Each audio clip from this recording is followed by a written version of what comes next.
All right, here we go. I just found it on AOE 2. Oh, nice. Let me get mine up as well. All right, It's really now weird because my DE's being really weird right now, trying to find the games that's punched this in. yeah, I guess I had to be faster with my refreshes.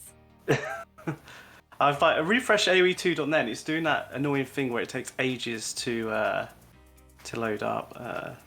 Let Seems like me it's go back. doing that with my Oh, game right now. But thank you, Andy, for letting us know. I appreciate that, yeah, of thank you, course. Andy. Okay, I should be able to get in now. Yeah, I that happened against actually Freaking versus BYT in game one. It didn't update for me, um, so I actually missed game one. Oh no. Right, mine's loaded and I'm paused. All right, I am at second too. I'm So, at 3, so you can do the countdown. all right, 1, 2, 3. Boom. So yeah, take it away, Brisolyn. Sure. Semi-finals. Semi-finals, we have France versus No Snow Mod. I will introduce No Snow Mod. We have Silverhawk Ethiopian flank, followed by the Optizio Lithuanian Pocket, and Keller on the flank as Slavs. Nice, and then we have the France team, and when we've got Citeaux on the flank as Slavs. His pocket ally is Illustrated, who's Lithuanians, who looks like he's taking an early market. Then opposite flank, we have John Locke, who's playing as Ethiopians. So Ooh. basically, we've got a mirror matchup for game one. So Which very is interesting. so interesting. We've been seeing a lot of Franks, especially on Arabia, and now we're seeing the Slav mirror. And We no are. Malians. No No Malians at Malians as all. well. Perhaps they're saving them. What will they save them for? That is the question. I guess for a later game. My scroll speed is actually crazy. 1 second, I have to scroll. I have to lower that. I'm so sorry. Yeah, go for it. So it looks like, wow, both the Lithuanian players took market. So Optizio got an extra 4,000 gold, and Illustrated, as also Lithuanians, got 3.9k gold. So very close in terms of market selling at the start there. And Optizio is actually having a fantastic start with the villager picks on Citeaux and the picks on John Locke. They are both down. Silverhawk has gotten an exceptional number of villagers. He's gotten John Locke down to 8 villagers, but really impressive Illustrated with the villager high right now of 14 despite the pressure in his base. Yeah, really good, strong start from those Snow Mod. I did expect them to have a strong start. Just looking down the bottom here in the Slavs War, that's a really weird kind of map with that sort of middle kind of little kind of hill ledge there. So I think we're going to see a lot of important battles won and lost in the middle for them too. Yeah, and that's a really, really big hill or a plateau in the middle of the map there. Oh yeah, but I can see Optizio is actually doing his waypoint of the Paladin to right on top of that hill, so I kind of like that. Yeah. And we have Sergeant Macker here, we have Kronos here, and we have Toyn here to cheer on John Locke. Go, John Locke. What I like that Illustrated has done, because he took the market for the French team, he's actually been queuing up trade cards in there. So he's currently got 5, which I think is a really smart thing to do. Because we know a lot of old school players often delete the market to disguise the fact that it's been used. So I do like the way he's queued up 5 trade cards in there already. Oh, that's cool. I've noticed it before, and I was like, why is there a flag over his market? And I realized, like, he's making his cards so early. He's making his cards, yes. Yeah. So quite interesting to see Citeaux add in a few Scorpions here. I was thinking there might have been a misclick, but he has quite a few of them. So you don't usually see that with a Slavs player. So it's good to note. Yeah, and that really, look at this castle that Keller tried to put up. He was castle creeping right to Citeaux's base, and this castle was super aggressive by him. That was denied. I mean, that Oh hill well, yeah. would Now have been Citeaux deadly. trying to do basically a counter castle there, but very hectic opening in the semi-final game number 1. I do like Silverhawk, I guess, being the both Ethiopian players, both teams being the flanks. Their main objective, I think, would just be kind of Silverhawk to push their corner and John Locke to basically secure their corner. So we'll probably see a lot of fighting there. Wow, there's this pocket of Citeaux's siege right in between all these castles, and I'm just looking at it, and I mean, luckily there's only one onager to contest it, but that is a whole lot of siege in He has one little 22. spot. Yeah, I always get worried because there's a lot of argument when people say, well, how much siege do you need? I don't tend to really go over the top with onagers because you've got to be careful. Even with kind of the spread formation, you can actually end up losing a lot more than you wish when you've got so many kind of still clumped together. So I think he's got kind of a good amount. And he's just got to be so careful, as you were saying, because you don't want to get them sniped. Yeah, exactly. That is so much gold and wood, especially if it goes to late game. That wood is so important to save. So I'm looking at the top here. Silverhawk doing such a great job as well. He's actually claimed that hill, which you should argue that John Locke should have claimed early. So really good position for Silverhawk right now to try and push that corner. Oh, and we have Miss Roxy C here. Hey, Roxy, how is it going? Hey, hello, Roxy. Welcome. We have Optizio with a direct hit on the middle, denying all these barracks that Illustrated is trying to put up. So really good move by Optizio to be that active pocket with Paladins, just being annoying and causing chaos. So I've just had a look at the relics. So Optizio has picked up 2 relics, and so has Wraith, aka Illustrated. So both teams actually doing very well to get 2 apiece. The last relic is actually in the kind of left corner on the edge of the map, kind of contested. So either Zito or Keller could snipe that one if they wish. Yeah, and I'm looking at the trading corners that they have, and the trees are certainly making it a little bit annoying to have the really efficient trade route, but especially for the France team, and there's like room for one market in the corner.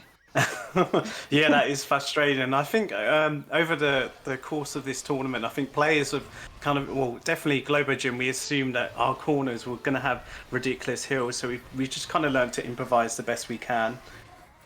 Now, what is your opinion of using Arbalests? I mean, it's Ethiopian versus Ethiopian. Do you think, I mean, with all these onagers, they're all going down, but what's your opinion of using Arbs in this fight here? I guess you obviously got to be careful with the Torsten engine splash damage for Ethiopians. I've always been a fan of Arbalest, even against siege shifts, because I actually think they're kind of really useful at basically taking out infantry and can help protect your onagers. It's just all about your micro these days. If you can micro your Arbalest and keep them alive for as long as possible, then there's no argument why you shouldn't use them. Right, and John Locke has had some really nice splits, so kudos to him. Yep, I guess being RM, just as you said that, he just lost. You did the caster's curse there. Caster's curse. And we have Clemenza here. Hello, Hello, Clemenza. How Welcome. are you? So, I'm just looking at the trade numbers. No Snowmod doing very well. Silverhawk has 16 trade carts. Optizio 5, Keller 9, compared to the French team with Illustrated as 8, Zito with 4, and John Locke with only 2 at the moment. Oh. And a Boyar raid coming in from Keller to these farmers of Illustrated right now. And as we know, obviously, farms are so important for the pocket Lithuanian players. So it's pretty annoying to deal with. I think all these castles should clean that up. And of course, the paladins in the base. Yep, the really good raids there. I think that's kind of the perfect. Well, it's what you kind of called the perfect pocket play. You basically just going to be supporting with cavalry. You're going to raid. You're going to snipe villagers. You're going to snipe siege. What I also like as well is Keller's raids, as you mentioned, with the Boyar's done a lot of damage. He's got a few in the top left corner, just being a nuisance around the markets as well. So really well played by No Snowmod there. Oh, and GG. Wow, and there we go. Game 1 goes to No Snowmod. So very well played by them. Very aggressive start. Yeah. They take a 1-0 lead. Paulette, it was 3 relics for Optizio and 2 for Illustrated. For relics. Interesting. Well played to both teams. It was a crazy game 1. It was very frantic. I liked No Snowmod's kind of early aggression. I think sometimes when you're against RMers, I think going really kind of aggressive and fast early against them can kind of catch them off guard, because I find the longer you play RMers in DM, they sort of kind of come into their own. So the strong aggressive start by No Snowmod, I think, paid off for them. Yeah, let's check out the. I mean, it was a 16-minute game full of action. I'm just looking at the trade profit. I mean, Silverhawk was on his A game with 835 trade profit there. And that gold Oh, collected by nice. Aptizio, look at that, 13K. I Wow. mean, he's the market, but just look at That's how still much. impressive, yeah. As we know, if you can get your gold up nice and early, especially as a pocket player, you can just keep pumping out cavalry units throughout the game. So that's well played by him. Oh, Army didn't get market. Oh, He he did. didn't. Him and Rafe did at the same time. Rafe got 4K and Okay. Optizio got 3.9K. So You they like both kind of took market. kind of took market. Okay, let me hop into the next game because we just I got got some the food. He said, ID. "Okay, Okay. I'm let's just have a trying to get look." the game on av2.net. I would do the same as well. It's actually not even appearing for me, but it did start 2 minutes ago. And I just Okay, found it. It is Ghost Lake. okay. Just waiting for mine to load. It's been extremely slow today, and I don't know why. And we have our spectator delay on, which is fantastic. Does my co-caster have a tie on? Do you have a tie on? Fortunately, not today. So I know I've let everyone down, haven't I? Okay, I found the game. All right, I'll Excellent. pause it so I can wait for you to catch up. Okay, I've just seen the civs as well. I bet he's not even wearing pants, says Loom. Oh my god. I've been called out. Legion Loom knows me. Been called out again. Okay, I am pause. I'm in the game. Okay. Let's go on the count of three. One, Sure. 2, 3. There we go. So here we are, Brisolyn. I feel like I get a lot of deja vu in this tournament with Ghost Lake. Yes.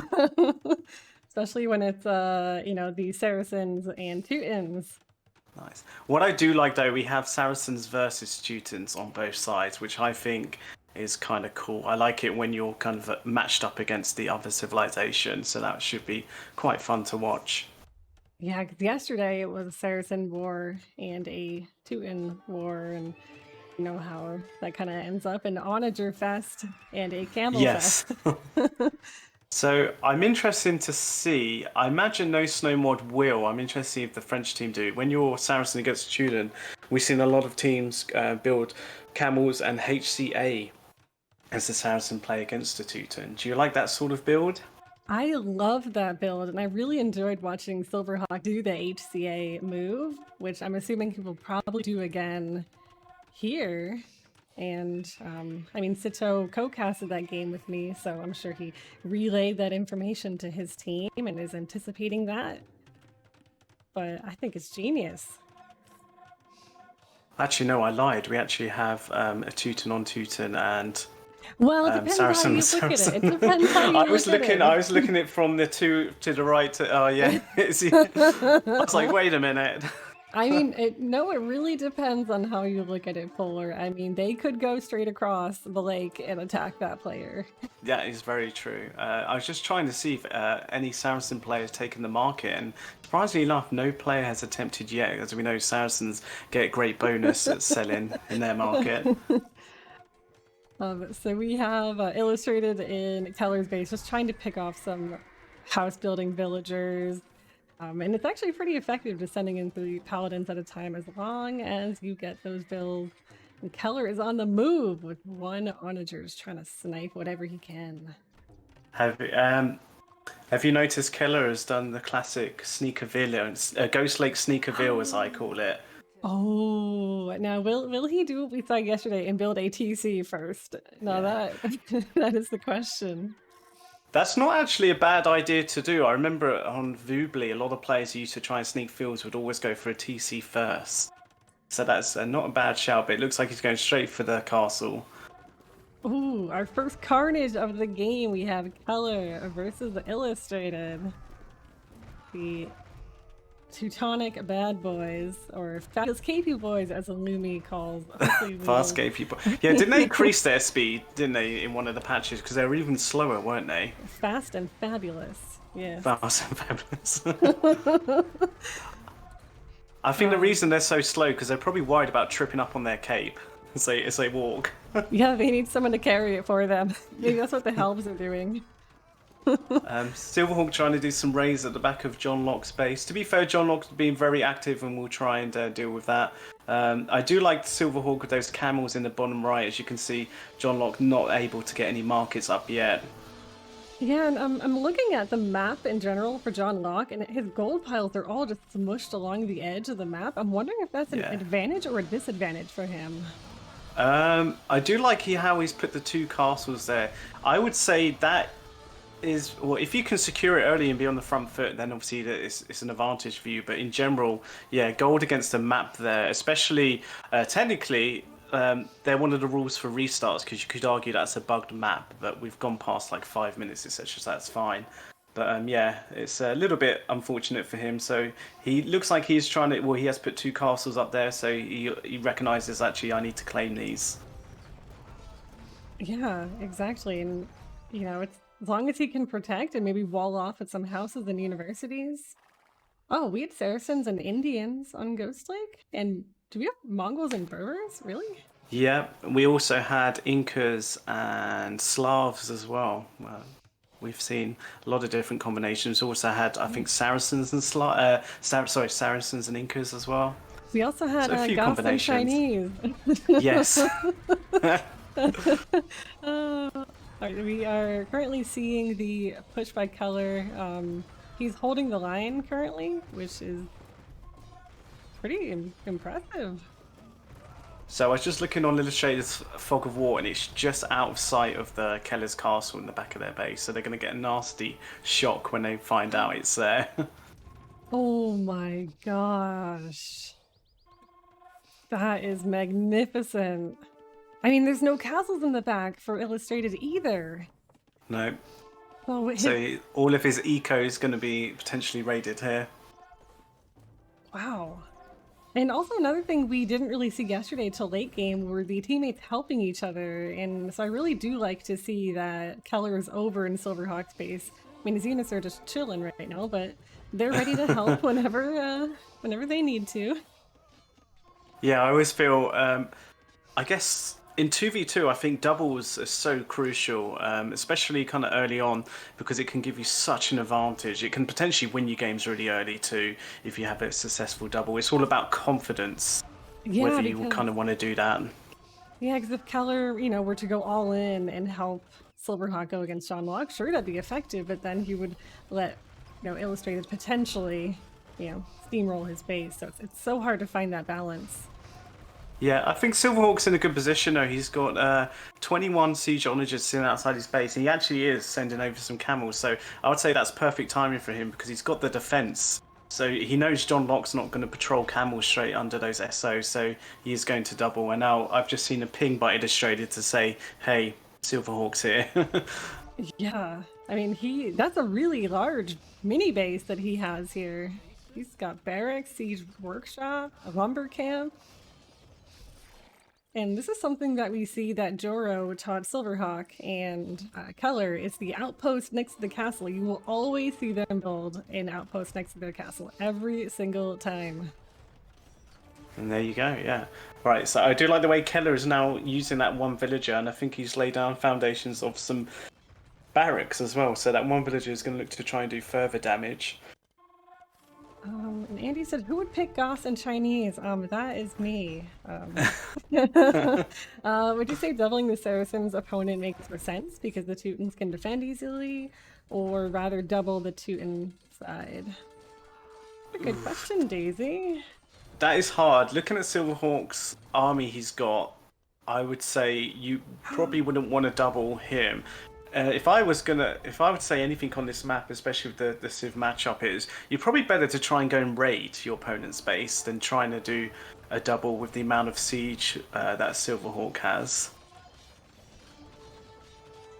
Yeah, and I'm looking at the base of Keller's that is currently cleared up. That was really good reaction by the France team to clean that up and not let that completely derail their confidence in the game. So I'm just looking at the markets at the moment. So No Snowmord has 21 and 19 trade carts to only 4 apiece for the French team. And as we know, that's been severely disrupted because of Keller's little voyage at the back of their bases. Their voyage. Yeah. I love it. It's also been a bit of slinging as well. It's quite funny because usually in this matchup you would often see, I would say, the Saracen get slung by the Teutons, and that's exactly what No Snow Mod have done here. However, for the French team, it's actually the Saracens who have slung the Teuton player, as illustrated. So perhaps because illustrated was pushed back quite early on, he needed the resources. And Keller actually just deleted a bunch of vills, so I'm assuming he probably saw, okay, well, Yeah, he's got 119 at the moment, so I'd say he doesn't want any more. No, he doesn't. And I just noticed this one castle by Silverhawk on the side that is, I mean, it's probably in range of that gold, or just enough to be annoying yes. for anyone that goes to that gold. Yeah. Really good map awareness there. So interesting by Silverhawk to add pikemen. I'd say that's not a bad shout if you know your opponent is running low on siege onagers to defend. So I've noticed Silverhawk does that quite a lot. He uses his kind of halberdiers and pikemen a lot in team games. Oh, I didn't know that was a thing that he's known for. That's from what I've noticed. Mr. Pikeman can be his nickname now. Silver Pike. Silver Pike, there you go. Oh god. That's brilliant. I'm sorry. Silver Pike, I love that. And John Locke has so many trebs, and I think they will, unfortunately, at least half of them will be going down to these camels, and Silverhawk might send in for reinforcements to take down the remaining. That's a huge gold and wood loss at this stage of the game.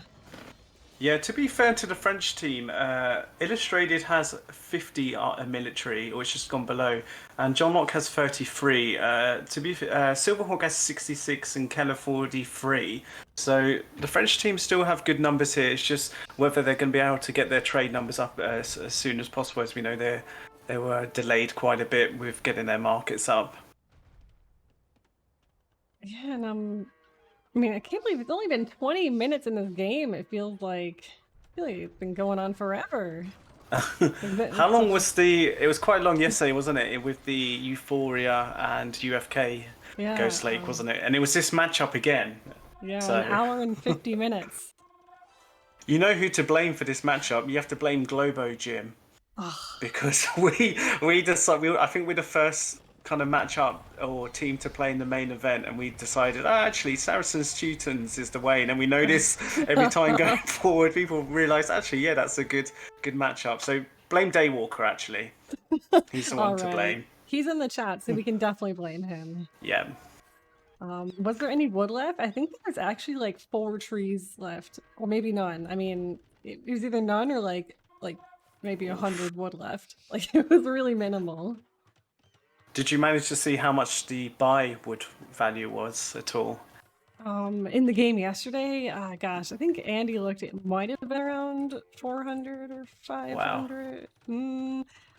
760, okay. 760, nice. Yeah, I think I mentioned before in our Lombardia against Premium Tactics, it was 1,300 wood. Sorry, it's 1,300 gold for 100 wood. Oh my god, yeah. Yeah. My brain That's is desperate times, isn't it, in Age of Empires? Some people love it when it goes to that long, but I'm not. I'm just like, oh no, here we go. Yeah, I mean, I hate when 1v1s go that long because there's no gold. At least in team games, we still get to see the gold units. Yes, that's very true, because you've got the trade. Oh my gosh, this is a huge move by Silverhawk right now, if this castle can go up. And if it goes up, that is right next to John Locke's trade. And gold. Yeah, very well played. You could argue here with John Locke should have done probably a little bit more to protect that area. I know he had the 2 castles, but you probably could have built some forward siege workshops there now. Really good awareness there by Silverhawk. Yeah, and we will probably see a bada boom, a very careful bada boom, I hope. Oh. Kind of a semi one, some pikemen and camels. To be fair to Silverhawk, he's still got a lot of onagers. He's got 13.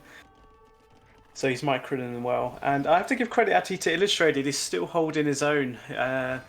So it's never fun in a team game when you're kind of the front of your base, you've been pushed right back, and not only that on Ghost Lake as well, where you're so limited where you can build too. So he's doing well to hold. Yeah, exactly. And Ghost Lake is so fun because it's such an aggressive map. You can just, especially if you don't have castles in the front, your base can be completely undefended, your farms are all exposed. Unfortunately for France, their trade is basically like dancing on the ice at some points. Oh yeah, Moving it's doing the forward. sort of like the triangle sort of movement, isn't it? We see that quite a lot in DE. Yeah. I feel like I Silverhawk keep could seeing that also red dot, try. and it's just Keller's old lumber camp in the back of their base. I just keep seeing it on the mini map. Oh my god, he's keeping an eye on that wood line. Maybe he'll return to it someday. Yeah, you never know. He might send some villagers. So I got a question to ask you. So when games go really long, I remember we've had this discussion before. What are your thoughts about wood lines regenerating slowly over time? Ooh, that is such a good question. I mean, Yeah. huh. I wonder if they thought of that actually. I guess because probably not in RM because I don't think there's probably many RM games that really go where all the woods have gone. I But feel maybe like for DM, the game's gotta end eventually, though, right? I feel that's like very true. that would Yeah, turn into like 5-hour games, yeah, or maybe it would speed it up, depending on the regeneration speed. yeah. It's just an But interesting thought. I like that. What a forward-thinking idea, Polar. What do you guys think in the Exactly. chat? I mean, would you want They're yours probably going to say revised no. too? They're going to probably say no. It's already been a 2.5 hour game. We're not having wood lines regenerate to make it another hour and a half long. I know, and it would like bring all this new meta of which woodlines you're going to be taking and defending Oh because yes, they'll which would grow back regenerate. first. Yeah, so I mean, I like it, but I would hate it. I would love to cast it. Because And I always say, I feel like wood lines deplete a lot quicker in Definitive Edition than they did in Age of Conquerors. That's my personal opinion on it. I always remember in Age of Conquerors 1v1 deathmatch games, the wood lines would last forever. However, in DE, I feel like they get depleted a lot sooner. Maybe that's just me. yeah, I feel like I'm just generally very bad at the game back then. So I don't have an opinion on these types of topics. But I appreciate your insight as always, Polar. Yes, well, I don't know whether I'm just being delusional in thinking that, but it has been over 8 years since I kind of played Age of Conquerors, so. Or as Black Sky mentions, imagine the game speed getting faster and faster. Oh my gosh.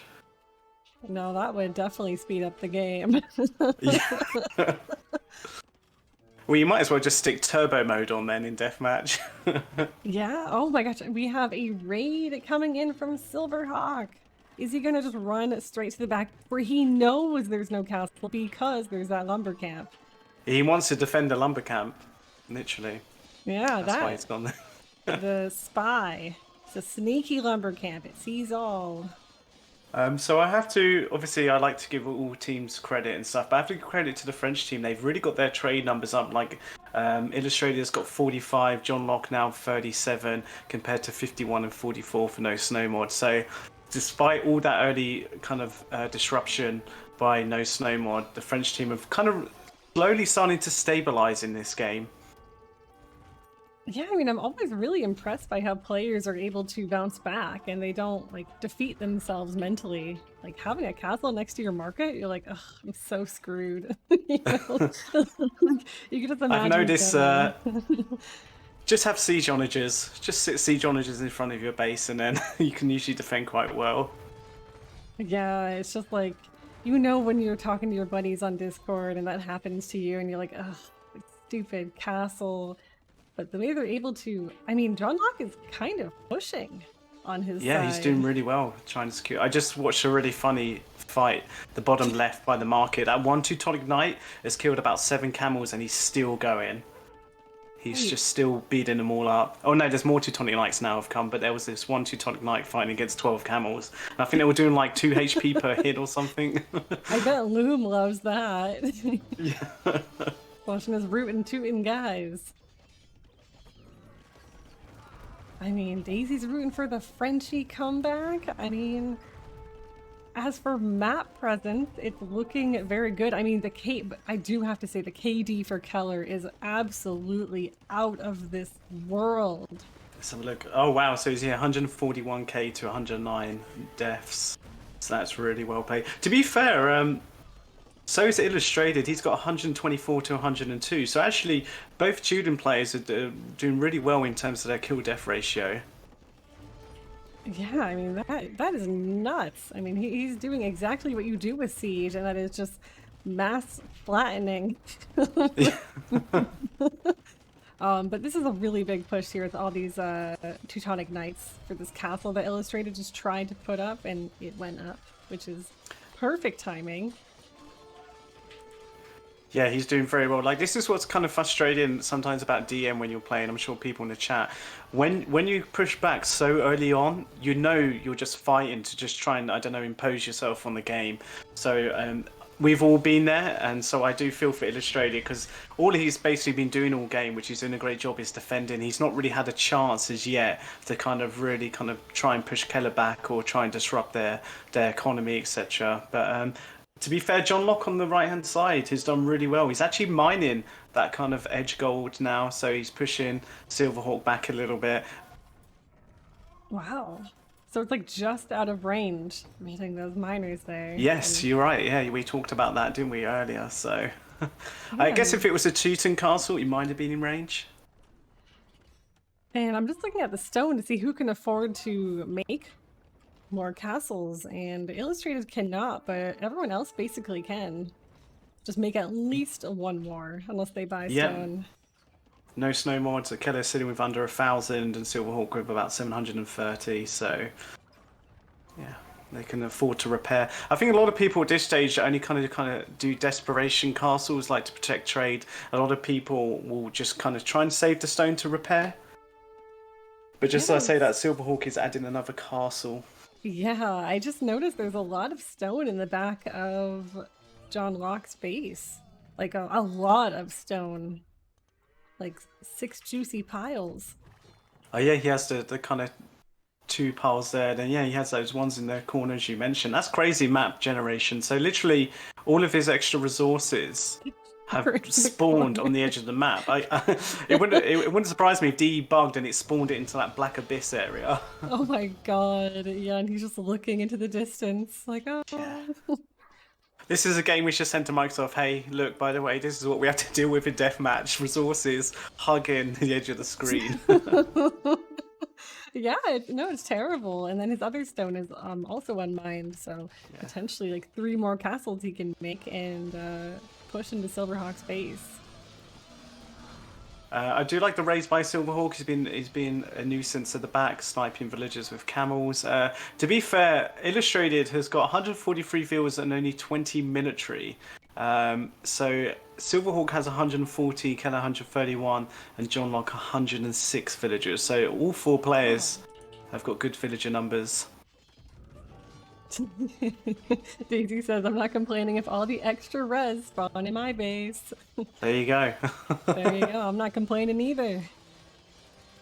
And unfortunately, John Locke patrolled his or not patrolled, but he sent his trebs forward undefended, and that gave Silverhawk the opportunity to bounce back. And what I always forget to look at on Capture Age, I always mention to talk about, it gives you the army, on-field army values. So no snow mods army value is 14k. And to be fair to the French team, they are at 10k, close to 11. So not too much in terms in between army values on the field. Oh, that's actually really interesting. And speaking of just resources in general, I'm just looking at the relic count right now because obviously this game is getting to be a little bit longer. So this 1 relic for John Locke, I mean, could make a little bit of a difference. And what I've also just seen as well is that Silverhawk has only got 4 town centres and 4 castles total. That's another thing the Capture Age is telling me. Compared to the others, so the French team, John Locke has 9 TCs, 5 castles, Illustrated 6 TCs, 5. But Silverhawk with only 4 TCs and 4 castles is a little bit risky. Oh, that's definitely lower than normal, but It is working so far. I would like to see the castle number go up, but he just can't afford it. 29 stone. He is doing a strong push now in the bottom right, though. I do like the addition of the siege rams. I feel like we don't see him often enough in DE, I guess because a lot of people can just snipe him with siege onagers. But yeah, he is trying to do a push on the markets. And now I think about it, okay, so John Locke's got a couple markets there, but he does have the 2 back ones as well. So he should be okay to defend this. He just doesn't want a kind of give Silverhawk the kind of encouragement to buy stone to castle that hill. Sure. Because that would put him in a lot of trouble. Very sorry, Polar, to interrupt you. We just got a So- raid by Salted Pepper. Salted Pepper, Oh, thank you very so nice. much for sending your raid over here. I hope your stream was amazing. We have Welcome everyone from Salted Pepper. France versus No Snow Mod, the semifinals of the Winter's War Deathmatch Team Game Tournament. And with me, I have a fellow AoE streamer, wbpolar, who is co-casting with me. So thank you so Hello much. everyone. Salted Pepper. I like that name, Salted Pepper. And, you know, are you a fan of salt or a fan of pepper, Polar? Oh, that's a question. I'm gonna have to think about that one. I had a question for you. What's kind of the most bizarre or your favorite Twitch username you've seen? I can't tell you. I don't know. I'll have to think about that one. Yeah, it just reminded me because obviously you see so many unique Twitch names, don't you? I think I always said to you, my favourite actually DM in-game name, I think I pointed out to you the other week, was Ferocious Blob. I think that's my favourite in-game DE name I've seen. Oh my gosh, I don't know. I'll have to think about that because there are some funny names. I mean, maybe the guy that's You Got Douched backwards. I've always gotten some humor out of his name. That's awesome. Oh, we have Mango Mal here in Nuvis. Well, welcome everyone. So looking really good now actually for No Snow Mod. Silverhawk being really aggressive in that bottom right, and as I was saying, he's taken a lot of ground there. Yeah, he is. And actually, I just noticed Illustrated has some unmined gold right next to this castle. The castle is blocking it. And in the heat of the moment, you kind of just, you know. Oh yeah, I see. Yeah, in notice between the things.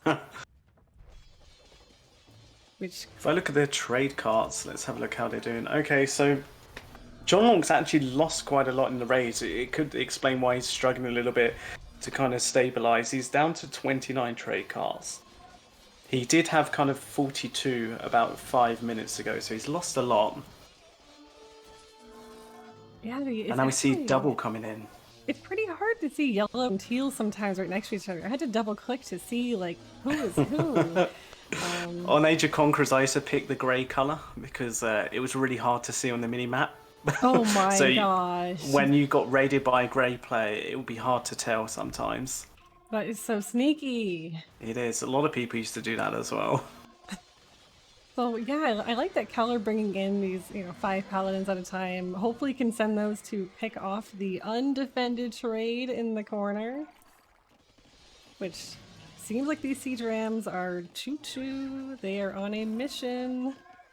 Yeah, John Long does have over 700 stone, so I'm really surprised he didn't put up a kind of an emergency castle, basically like 5 minutes ago when he knew he was getting pushed heavy by Silverhawk, just to protect that trade, because now you can see the trade is fully exposed, and their trade cards are just going to drop in numbers now. Yeah, exactly. Unless, Silverhawk must have said, "Hey, Keller, like it's now or never. Send everyone over here." And Keller is doing just that. He's sending his halves, his paladins, and they are going all in, attacking that corner. Wow, so Illustrated did have 44 trade cards in that small engagement, so he's dropped down to 28. So a major loss for the French team right here. And Illustrated has been holding this line the entire game. I mean, Keller has gained some ground. He's been creeping across the portion of the map here, but it's been pretty stalemate at times. Yep, I just think the momentum's with No Snow Mod now. They've got the ground, as I was saying. The one thing John Locke didn't want was Silverhawk placing a castle on that hill, and that's what exactly he's going to do. Yep, he is castling that, and honestly, when you see a castle like that, you know that you don't have the resources to get that castle down, and it is GG. GG. Very well played by both teams. Very Yeah. impressive by No Snow Mod there. I don't know what happened in that bottom right. Like it looked like John Locke was pushing forward, and the next thing you know, Silverhawks just totally snowballed his way down to the market. So very well played by him. Yeah, another close game. And No Snow Mod is taking the series so far 2-0. So guys, where are our No Snow Mod fans? Where are our French fans? We have Zek in the chat cheering for France. And we also have a game ID, so I am ready for nice. game number 3. Was that put in the chat? I sent it to you on Discord, but I mean, I Okay, can put thank it you. in the chat. I Oh can tell no, I everyone. see it. Sorry, I see it now. Thank you. I felt weird just randomly posting numbers in the chat. No, it makes perfect sense. Like some secret code. So it looks like we're going to see Citeaux and Illustrated and Army and Keller for Lombardia. So right, what civs are we seeing? Mongols, Berbers, Mongols, Indians? Wait. Is it all restarted? No, it hasn't started. I was saying, what do you reckon we're going to see for Lombardia? I remember. But I don't want to say because what if I'm wrong? I want to be wrong. I think it's either going to be Mongols, Indians, Mongols, Berbers, but I want to be wrong. I want to be surprised by something different. I'm going to tell you that I think France is doing Mongols, Berbers, and I think No Snow Mod will do the same. But if I'm wrong, I mean, come on, it's fine. I mean, yeah, there was only 30 civs to guess from, so we'll let you off. Yes. We have Grathring here. What is up? We have Lucky Empire. How are you? You got Citeaux Smirk in the chat. Have a Citeaux fan here. There we go. All the fans out in force. Oh, yeah. I am impartial. I'm rooting for good content. I can just see you whacking that fence in Brisolyn right now as she said that. You know me. I just want to see 7 games. That is very true, exactly. So yeah, all to play for the French team. They're 2-0 down. No Snow Mod are halfway towards the grand finals of the Silver League. So still a lot to play for. Yes. A lot to play for. And there is a 3rd place match. So whoever does lose this will go against Euphoria. Yes, so that would be cool. 3rd place match. There we go. Which I think includes a 3 versus 3 Ghost Lake. We didn't get to see that in Globo Gym Premium Tactics. It didn't go that far, but I want to see that just because it's different. Ooh. And Andy says NSM will win Silver League. Well, Andy, I mean, if it is NSM versus UFK, UFK has beaten NSM 3-2. It was a crazy close series that you casted, Polar.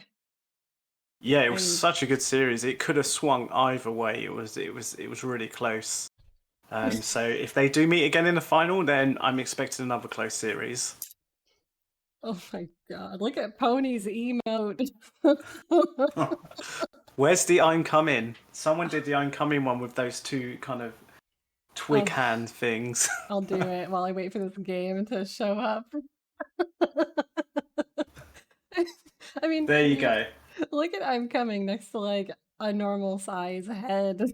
I don't know how he managed to get it so small, but fair play to him. Look at this emote next to a normal size head. It's what he's famous for now. It's the small emote. I mean, I subscribe for that content. Well worth it, I imagine. Actually, Illustrated gifted me a sub to Cummings, so thank you for giving me the gift of Cummings emote. All right. So I don't think they've started yet. No. They're probably taking a little break. We always forget that there's these DM games, there's a lot to play. Some games go on quite long, so we do allow players to have a few minutes just to kind of rest or go grab a drink, etc. Yeah, I mean, the games yesterday were like rapid fire. I mean, I even was like, I want to break. Yeah, Oh my god. they've Baraka started. gifting 20 gifted subs from Baraka. Oh, that's awesome. Thank you so much, Baraka. That's awesome to give them to Brisolyn.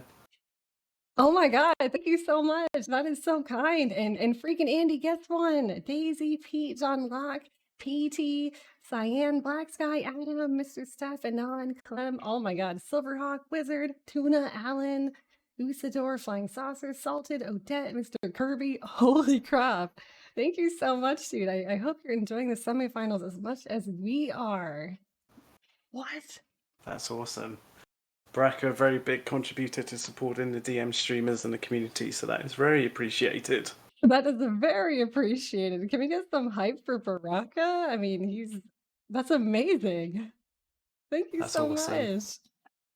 He doesn't even say anything. He just comes in here and drops that. I mean, I have to say, in all that excitement, I forgot to pause. I'm at 13 seconds when you eventually get in. I'm so sorry. I was No, about it's to fine. I was about to click like to start the game, and then that Yeah, awesomeness happened. yeah, exactly. And I forgot to pause. I was like, well, only 13 seconds though, so that's fine.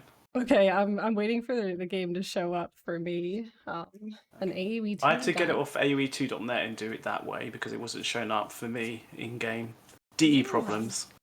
Just DE problems. You can't find the game. I mean, gosh, and now I'm like nervous. Okay, let me start up the game. Oh, and didn't I call it? Mongols and did. Berbers. So let me know when you hit 13 seconds and I'll run pause. 13? Yeah. The unlucky number. All right, I will. So as I mentioned, we have Mongols, Berbers for the French. Oh shoot, I'm at 16 seconds. Oh, that's fine. I'm about the same, so that's fine. Okay. 3, 2, 1, go. So yeah, you called the matchup, and it's very common. Mongols seems to be the out and out civilization, but so does kind of Berbers and Indians as well. Yeah, and we have a little bit of a clump coming in from Sito, which we saw last time. So he'll be heavily relying on those Mangadai and those Onagers as the Mongol player. I do like these two matchups. Like I remember a lot of people asking me, what's better, Mongol Indians or Mongol Berbers? And I think they can. All of those civs can outplay each other, in my personal opinion. Even the Indians? It depends how you play. Yeah, well, we saw with Globojim versus Codefin when the Code went Indians and he was against Berbers, and he went for a lot of Imperial Camels at the start, and then he transitioned into a lot of the Indian Elephant Archers, and the Berbers just couldn't deal with it because they were so tanky. Oh. So I guess it all depends on the player's skill as well. Obviously, that plays an important factor, but I do rate Indians a lot. I've grown to like them. And Mr. Love is here. Hi, Mr. Love. How are you? Hello, Mr. Love. Welcome. I do like that, well, actually, he left, but I was liking that Illustrated was protecting Sito with camels while he was working on the clump. Really good teamwork there. Very casual. He was like, "Protect me, just protect me. I've got to perfect this clump, you know." Yeah, he's like, "Please, just help." Really nice. So I'm just looking at the corners. They're going to be a little bit tricky for obviously Ortizio claiming that kind of top right corner, and obviously Sito as well, trying to claim that kind of bottom left. I do like the way Keller's got some camels just kind of sitting there, potentially waiting to snipe some villagers. I do like that, and I mean, we've seen NSM, especially in the, previous games, be super aggressive with getting the corners. And they're all ready, markets down, ready to go, just massing up their camels. Optizio has taken market, so he has got an extra 6,000. See, the trouble is with the kind of couch age, it doesn't tell you what he kind of got, but he's got an extra 6,000 worth of resources. So I'm going to guess he sold for gold. And he's going to tribute that to the Mongol player as Keller. So what do you think about, for Mongols, obviously players can make camels and hussars. What do you think about not making any stables and just going pure castle, pure siege here? Because that's what Citeau's doing. Always make stables because, especially in Lombardia, as we know, the first 5-10 minutes, all it is a massive scrap for the other corner, isn't it? Both teams trying to claim theirs, deny the opponents, and not to, I think having camels is an absolute must as Mongols. And then if you want to transition into hussars, you can. But in a team game, you probably would then slowly just transition into Mangudai and siege with a few camels. You let kind of the Berbers do their thing with their camel and the camel archers. But yeah, I've just noticed that as you said that Citeau has gone for purely Mangudai and siege, which is not a bad thing because obviously you get the unique tech from the Berbers, so the Mangudai are produced quicker from their castles. Yeah, and it is a team game after all, so their strategy could just be, one focuses on the camels and the other focuses on the unique unit, or but it actually doesn't seem like Illustrated is making too many camels at all. He's going full unique unit as well. Yeah, I feel like if No Snowmod has scouted that out a little bit earlier, what the build order for Citeau was, I feel like they could have punished him by sending a lot of army and building forward very quick down in the bottom left, but they haven't punished him at all because as you can see, Citeau is just slowly expanding. However, I think if No Snowmod did scout that out earlier, they could have really kind of stalled the French getting their second markets down.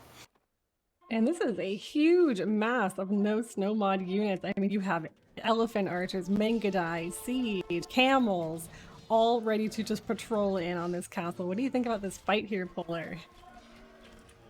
Really strong fight. I was just trying to read Kravez's comment, which is totally thrown me off as well. I'll let you read it out while I talk about the fight.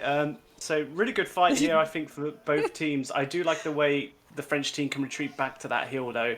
But this is kind of, you could argue, this is the sort of downfall of Citeau not adding any cavalry units or camels. As you can see, the camels, once they're getting close to the archers and everything, they just wipe them all out. So they've got to be so careful. It's just fortunate for the French team that there's no kind of forward rams or trebuchets coming in from No Snow Mod. I'm just laughing at Crave's question. What does that even mean?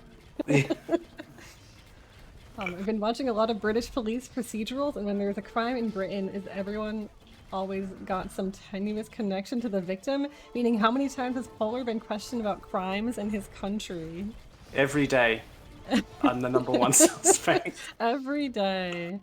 I get the police calling me up saying we've had reports about some bada-booms. Can you explain your connection to these? Oh my gosh. So a really good castle here protecting Illustrated's markets. I'm sure Keller came over here in hopes of sniping some bills, maybe some early trade carts, but these camels will likely all die to that castle. And a huge siege push here by Keller. Now, as long as these rams don't all die to these onagers, this could be pretty effective here.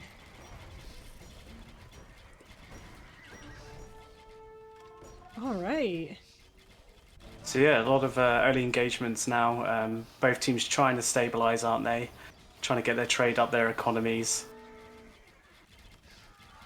Yeah, I mean, I don't even know which one to look at, the camel archers or the massive Mangudai. I mean, one of them's gonna get onagered, and I don't know which one.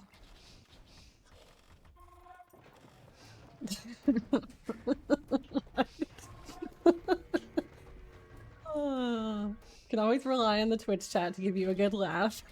Exactly. I know. That's why I was quiet, because I was just reading.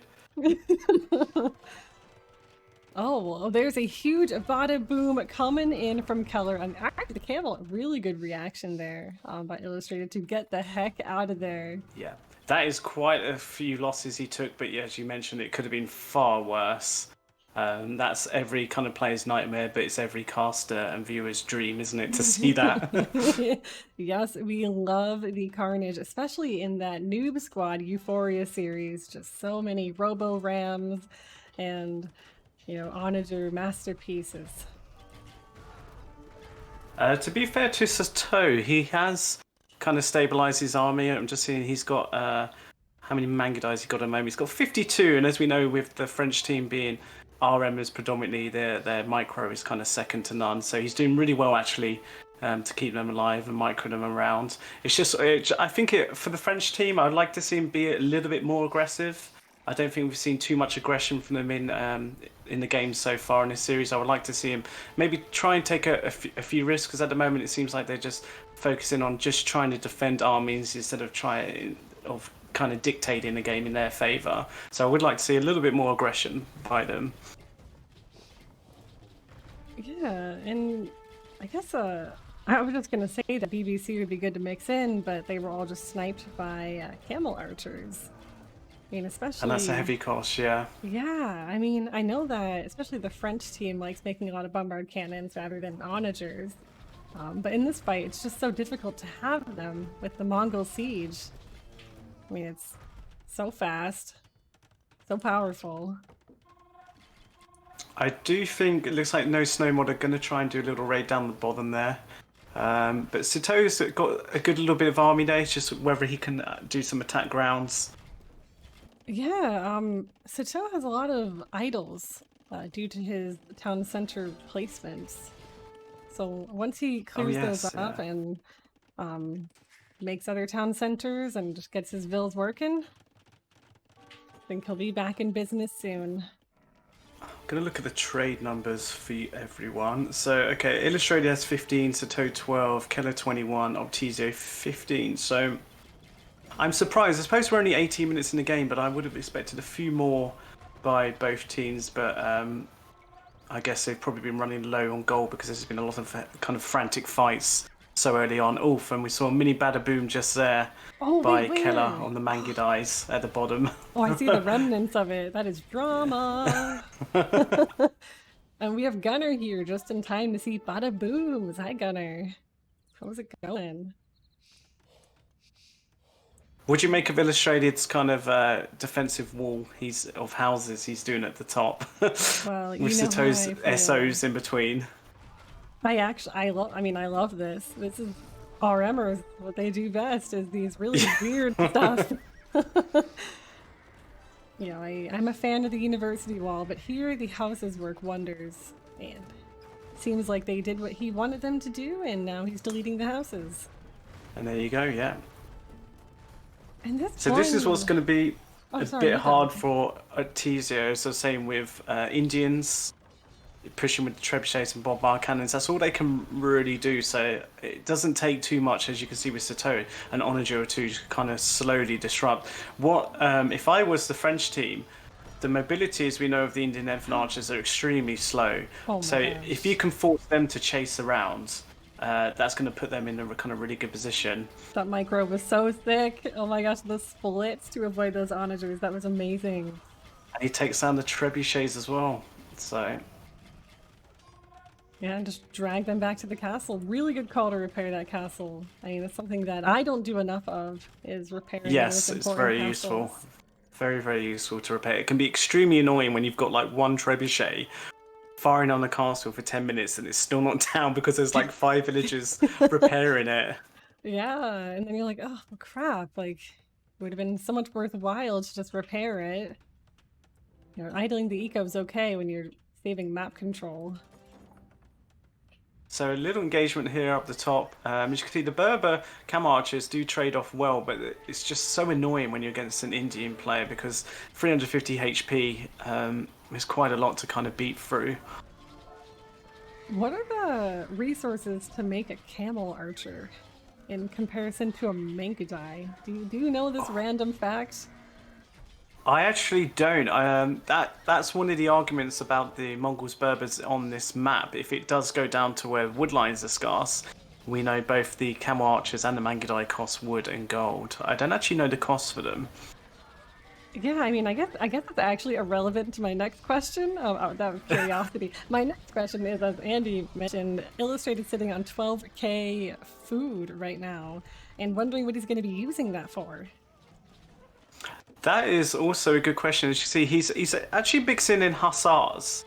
And I think as a Berbers, you always want to be mixing in camels if you can afford it, because not to forget their camel units get the HP regen. I guess he's using the hussars to be a distraction against the elephant archers. Yeah, I mean, that's a good call. I mean, you can snipe siege with the hussars, you can distract, you can raid, especially, I mean, it looks like it's pretty castled up in most locations on NSM's base, but You can always find one area to raid. That is very true. There's always a hole. That's like the rule of AoE.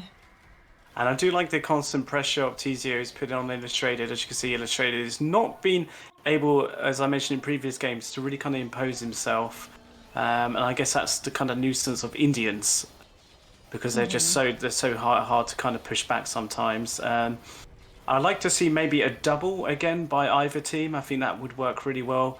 I think Sito, obviously, he's got a bit of a problem down the bottom because he's desperately trying to kind of defend that corner. But as I was saying that, looks like Optizio is going to retreat to the hill and the castle.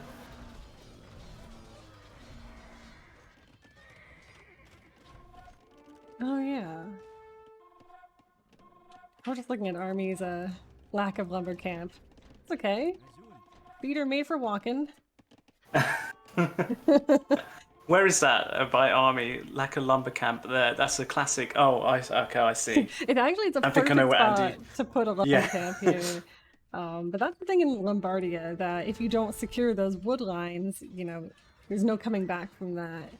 These games often, like Ghost Lake, become so dependent on wood, and camel archers, Mangudai, you kind of need it. You can't win a Yeah, game with especially in hussars. Lombardia. There hasn't been too many games, I think, in Winter's War that have been too quick. I think the majority have at least gone to maybe like 45 minutes minimum. Obviously, the ones quicker have been like maybe between 20 and 30. But Lombardia in this Winter's War has generally been quite to mid to late game kind of contests. Yeah, I think yesterday might have been the exception, but it still was a decent length game. It was relatively quick, but you know, not. I mean, it's hard to have a quick game in Lombardia, but once you've lost your corners, then you can have an Yes, early loss. exactly. That was So- a crazy game. I'm guessing you probably saw that Illustrated just tried to raid there with some cam archers, but very quick awareness by Optizio to clear them up. Oh, hi, Hyuna. Thank you for the bits.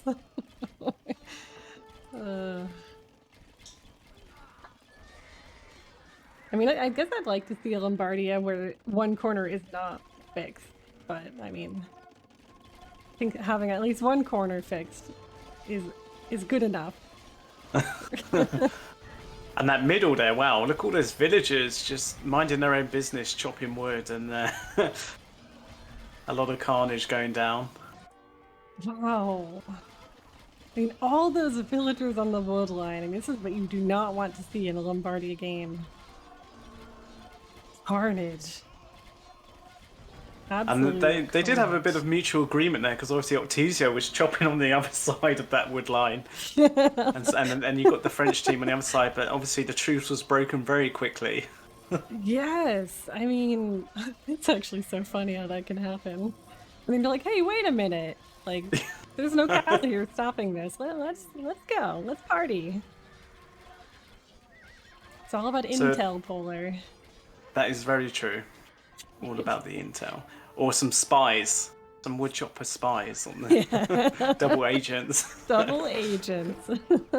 So if I look at the wood count, to be fair to Illustrated, he's got 11.2k wood. So perhaps he's been thinking, okay, this game might go to a long run. Satoe has just under 5k, Keller has 8k, and Optizio under 7k. So Illustrated doing very well, and he's actually not really spending much at the moment. Because I'm looking, he's doing really good micro of his cam archers. He's got 56. So he doesn't obviously feel the need to replenish them at the moment, and I guess that's probably maybe why your question, why is he building hussars to kind of save his wood for the mid to late game? Yeah, and I mean, I'm just looking at this map right now, and Keller has gone back and forth, sending his rams away, then sending them back forward, sending them away, sending them back forward. So now he's committing to this attack, where maybe he can actually ram these onagers. Yeah, I see him coming. He's got some good Mangudai, but to be fair, Sito's now retreating his Mangudai back to kind of deal with him. And this is what I mean about why it's a shame we don't see a lot more rams in DE, because that's all it takes is, like a few onagers and units sitting by a castle, and you lose like 5-6 rams. I do think they are a very underrated unit if used properly. But to be fair to Keller, now he's seen that Sito has come down the bottom, he's now going to raid the villagers in the middle again, who are collecting the wood and mining the gold. Oh, that's a good move. And then Keller is like, well, if I can't raid that side, let me just raid the woodlines in the middle. And I mean, there's no really remaining woodline with villagers on it, but now we can just cause some chaos there and until Sito gets that castle up. Once that castle Yeah, very up, good move. I was literally about to say, because Illustrated had 900 stone, and he's actually obviously invested that in a really good castle at the top. And he's done really well actually to push Optizio back here. And if he gets that castle on the hill, that is such a great position because he's got access to 2 more stone piles. And also, if I'm going to look on his fog and war to see if he can see those 2 workshops. He can. So he knows there's only 2 workshops in the castle, potentially protecting No Snow Mod's trade line he could go for. now I'm going to reference something from yesterday. Will Illustrated pull a Paulad and do this crazy epic push to the market and then just pump out those unique units once you get there, and GG. Will Illustrated do that? I'm sure That would that's be the very plan. interesting to see. That's the plan. Keller actually is trying to go for a trade raid here. And this is why I always say it's always useful to build a castle right next to your markets, because it's the obvious place, isn't it, to go and sit in front of them. And I think Sito will probably clean this up. Yeah, I think so, especially because it's just those hussars have to get by these 3 castles. I mean, they just have to be very sneakily packed to get by. Oh, there was a raid at the top as well. So Keller was trying to do a double raid. So there was a raid at the top of Mangudai, which wow. Sito cleared up as well. Multitasking at its best there. Very nice. And now we see another castle by Illustrated, and as I was mentioning, he can sense that there's not much defending. Now that castle does go down by army, so I think that is quite crucial. Because I'm looking at army. Army only has 98 stone, and he's really struggling on gold actually. To be fair to No Snowmore team, I'm not sure what's happened, but Keller is sitting under 400. Army's at 600. Oh. Illustrated has 5k, and Sato's sitting at 800 gold. So I'm not sure what's happened for No Snow Mod. Maybe they've obviously been spending a lot on, especially army of camel units. Yeah, Keller actually doesn't have anything in his queue right now. Maybe just like planning out the next move. His queue's been idle for about like 30 seconds now. He does have 74 trade numbers. I'm just looking at the brought and sold and the tributing. So there's actually not been too much tributing. However, Sito's received almost 10k worth of resources in this game so far. And the most received for No Snow Mod is actually Optizio, who's received 7k worth of resources. Wow, thank you for sharing that. It's always fun to see, who's tributing. Optizio actually has 3 relics as well. So he's the relic master. Because I've noticed in all his games, he loves collecting them. Yeah, I mean, he prepares for the long game. He did. I always love Lombardia. I feel like divide the map in half, you just see like, No Snow Mod pushing in the south and France pushing in the north, and it's just like this crazy jumble. Who's gonna get to whose corner first? Now, if I was Sito, I would I think he's doing a good job actually pushing at the bottom here. However, I think if he can help Illustrated at the top, that's going to really benefit him, because if Illustrated kind of gets pushed back off that hill, I think it's going to take a lot for him to kind of reclaim it. I just think with Sito not adding any rams, he's only pushing with Trevs, it's still effective, but it is a lot slower. I would like to see him maybe send some Mangudai at the top. And just as I say that, he's got Mangudai on the move, but I think that's to snipe. No, he's changed his mind. He's going to continue at the bottom. Mangudai on the move. Let's see. Yeah, this is a pretty deadly push by Sito, as long as he can keep these Mangudai alive, and that is the hardest part sometimes when you're in a Mongol mirror, is keeping them safe from the onager shots. Yeah. In our practice games with Global Gym, when we were doing these matchups on this map, I was always paired off against Daywalker, and he's just so annoying because he's so good with Mongols. I think they're his best and favourite civ, and he's just split his army. He'll just snipe your onagers with like 2 or 3 Mangudai, retreat them, do onager shots on you, and just Oh my gosh. it can be very frustrating, but you also have to admire what some of these players can do in deathmatch. Yeah, and practicing with players like Daywalker, it makes you a better player too. You've improved so much. It's crazy, Polar. Yeah, I'm looking forward to hopefully maybe in the future doing another team deathmatch tournament. I like to say I think that Winter's War's been a success. I like to say that a lot of the community and viewers have really enjoyed it. I personally enjoyed it. I think I've actually enjoyed watching it than playing it. I think the more I casted and watched the games, it just gave me such a more appreciation of how good team deathmatch can be. Graves is someone clip where Polar says Daywalker's so annoying. Oh yeah,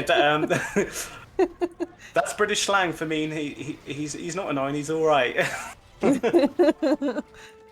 Oh, a Woodline raid attempt. And tell a joke. Okay, you cast for the next 30 seconds, Polar, while I think of a joke to tell. Let's do it. So, as I was saying at the top there, Illustrator did not want to lose that hill that he gained. As you can see, he was so close to getting the markets off of, or getting into the markets of no snow mod. And now he's been pushed back quite a lot. Sito, to be fair, is pushing Keller a lot. He is going to try and add a castle at the bottom. So he's just got to be careful because he doesn't have any siege rams. He's just pushing with 5 trebuchets. However, we all know it only takes a couple of kind of siege onagers to snipe them down, and you can be stalled. So this will be very interesting. Keller has a lot of SOs, and he's actually doing some good attack grounds on Sito's army down the bottom there. However, Brisolyn, you are focusing down the bottom. That's good. I thought you were still focused at the top. No, I have a joke. I have a joke. Oh, go for it. So a slice of apple pie is $2.50 in Jamaica and $3 in the Bahamas. Those are the pie rates of the Caribbean. Oh my gosh.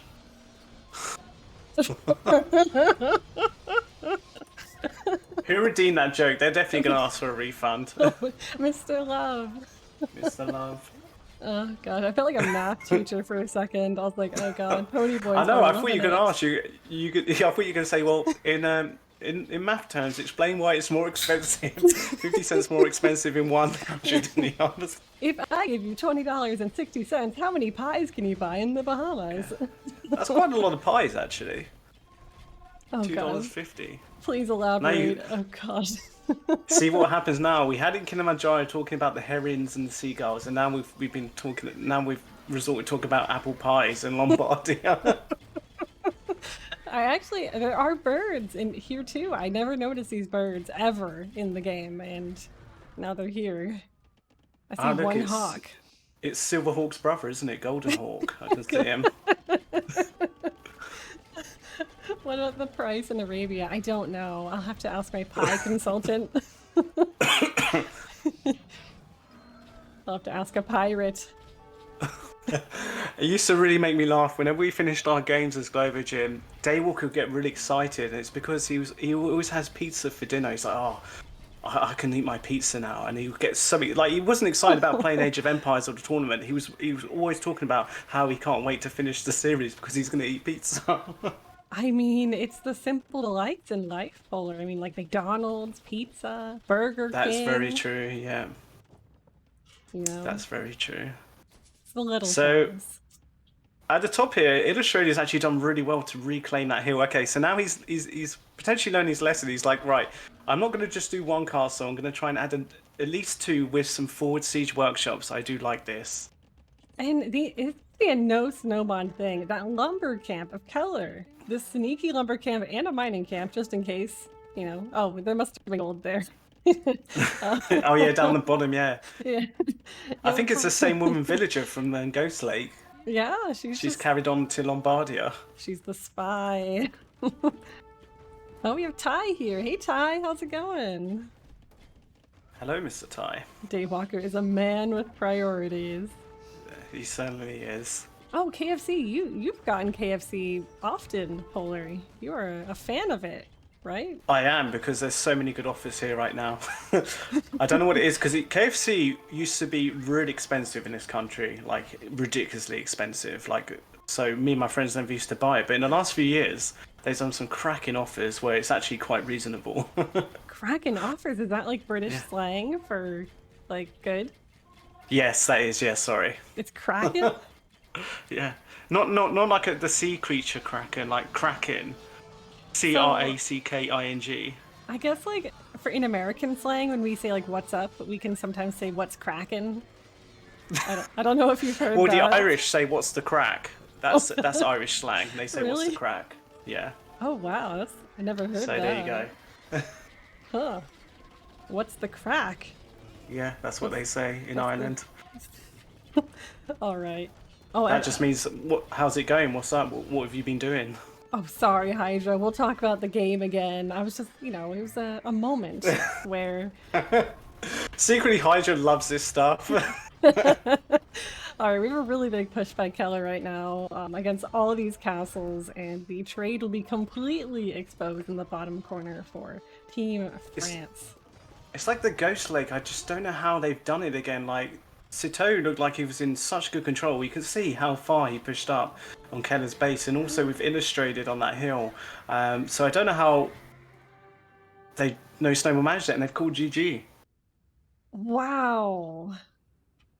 Optizio on top, and Mr. Love literally predicted that Optizio would end top score, There you and go. that somehow happened. I mean, Optizio is a beast. Look at Very well that. played by both teams, and well played by No Snowball to hold those pushes and then push back themselves. Whew. I mean, so sorry for. Oh, sorry. I can't. Oh my God, I can't type. Um, uh, What a game. Looking at military, so TBCO with the units killed score of over 1,000. Keller, really good kill death ratio, 1,000 killed and only 757 lost. So well played by him. huge army for army. Optizio. Villager counts were all very close as well between the teams. So yeah, all the players doing very well in that game. It's really entertaining game actually. I thought the French team were gonna take it, but full credit to No Snowmore for pushing back and taking a 3-0 lead. So it's one game away for them. We are one game. Yeah, they're one game away from the finals to go against UFK. Or will France pull off the reverse sweep, which we've seen them do before against Euphoria? Well, it was kind of a reverse sweep. It was like a dramatic back and forth. So we're gonna see Glacier Swamp. I have the ID. Those are the random numbers I put in the chat. Yep, I've got that. Thank you very much.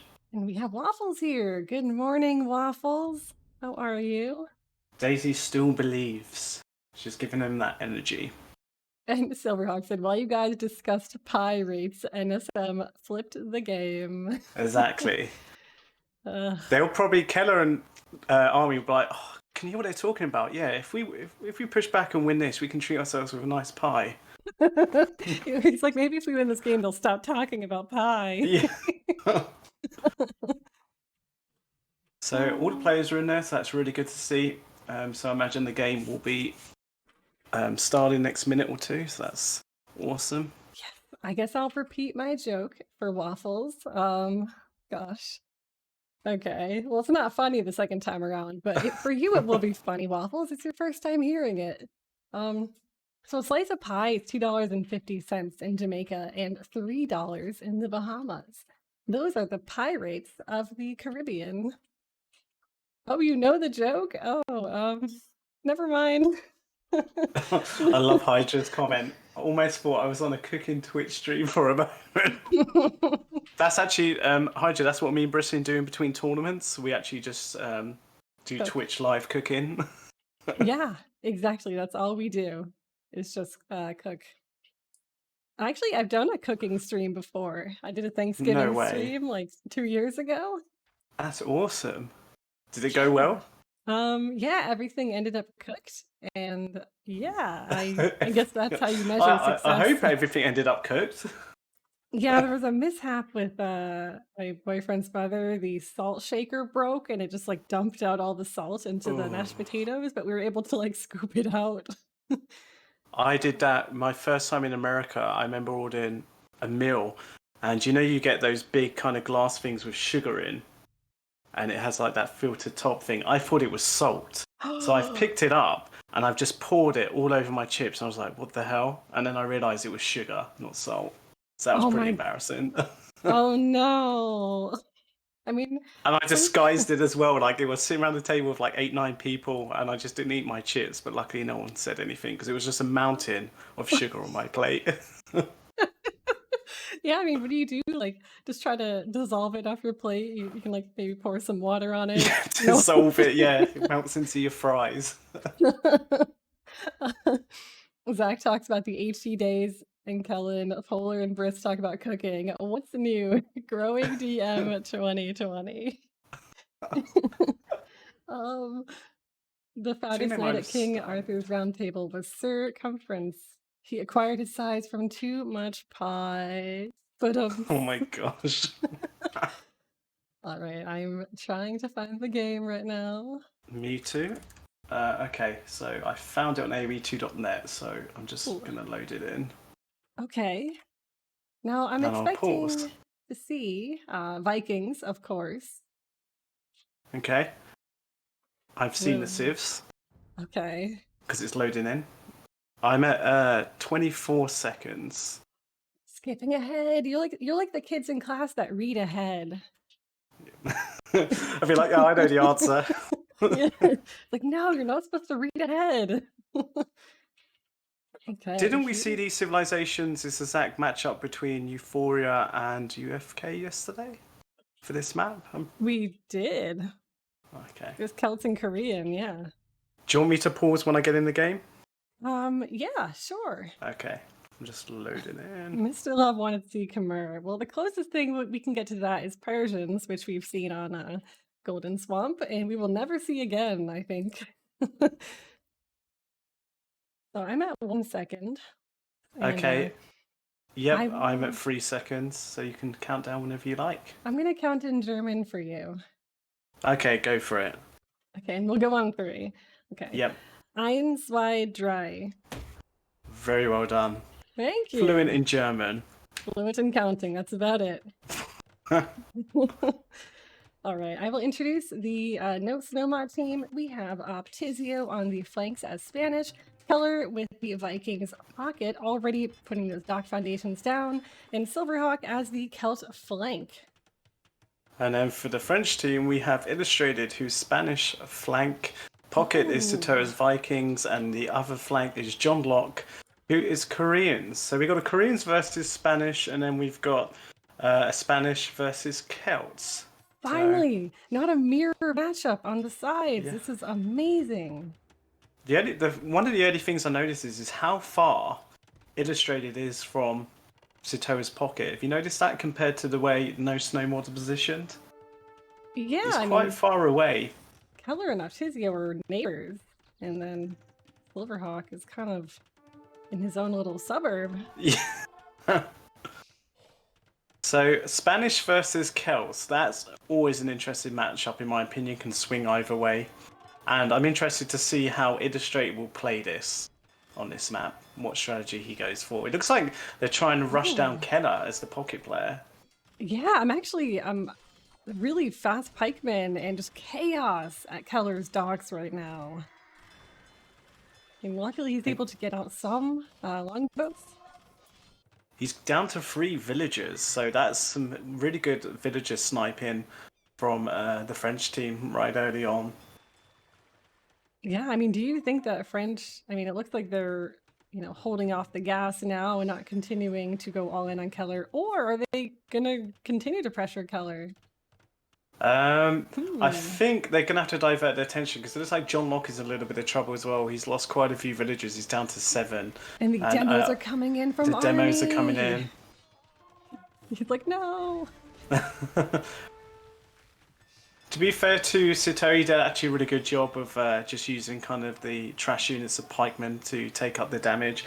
I think that was really smart by the French team because obviously it's going to put a little bit of worry in Keller's kind of mind, thinking, right, I'm still only 6 villagers. If I try and move out too quick, am I just going to get overrun again? So as you can see, he's been very cautious to kind of move forward. Yeah, and Commensura says, interesting they go for Vikings. We've seen France go for Vikings every single time, and I mean, I guess I was expecting NSM to go Portuguese. So I don't think we that, saw Vikings in the main event at all. oh really? Oh my gosh, Baraka with the $100 donation. Oh, Oh, that's awesome. Baraka, that's amazing. Well, thank you Thanks so so much, much. Baraka. That's awesome for Brisolyn. Very well What? deserved. Well, thank you so much, guys. Can we get some hype for Mr. Baraka? That's incredible. Once again, Baraka's shown how committed he is to supporting DM. We really appreciate that, as always. Wow. Well, I hope you're loving this series as much as we are. That's amazing. And let's look at this awesome longboat carnage here. We have this castle by Optizio, these super fast castles to protect the boats for NSM. And it's actually looking really good for NSM, as you see. John Locke is at 10 villagers, 14 military, but Illustrator's got a bit of a problem as well because Silverhawk has messed up a lot of siege down the bottom. So Sito's got his work cut out. I think he's got to prioritize up the top, and he's doing some dancing with the Viking berserkers on the glacier swamp itself. Dancing. Actually, Sito just massing up his ships right now, preparing for the ultimate battle, where he will patrol them in. I think if John Locke can stabilize, if he can get a few castles up, especially getting some siege workshops and some rams, not some rams, some SOs, he might be able to do okay. To be fair, Sito, he is going down the bottom. I'd like to see him add some cannon galleons as well. He's adding normal galleons. However, I think if he can add some, he can actually potentially snipe a lot of Silverhawk's base at the side. Oh my gosh. That is crazy. Oh wow, I've just seen Baraka another 20 subs as well. Baraka's on fire today, Brisolyn. What did you promise him? I promised him nothing. Oh my god, Veronica, thank you so much. That's awesome, Baraka 20 again. gifted subs again. That is, He's gonna get fed up with us saying thank you, isn't he? He's gonna be like, Yeah. shut up, let's just accept him. he's like, how do you think that? Oh gosh, you just. Yeah, Baraka donated quite a lot of subs to me and did a lot of donations as well, and I just felt so bad because all you can do is say thank you and really appreciate it, but you feel like it's never enough, don't you? Yeah, it's like, saying thank you is just such a hard thing to do. It's like, how do you, thank people? Is saying thank you enough? Yeah. Oh my gosh. Really kind of him. Really kind of him. Wow. Well, congratulations to all the recipients of gifted subs from Baraka. Make sure you thank him. Super nice of him to do. So I'm looking at the bottom here. Really good kind of deny of the corner there by Silverhawk. Illustrator, aka Rafe, is trying to deal with that, but this is why I said Celts versus Spanish is interesting because I feel like both of these civs can get the upper hand on one another. However, if the Celts can kind of get into this sort of snowbally effect, the Spanish really does struggle. So I was just laughing at Clemenzo saying, if I didn't know any better, I'd think DM community has some money laundering thing going on. Quick, Mod, delete that message right now. Quick. Abort. Yeah.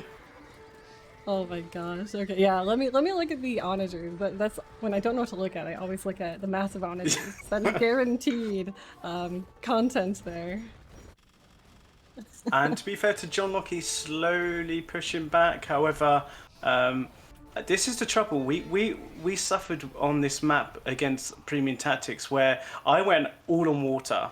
And it actually backfired because I spent so much investing on water, I couldn't help at all on land.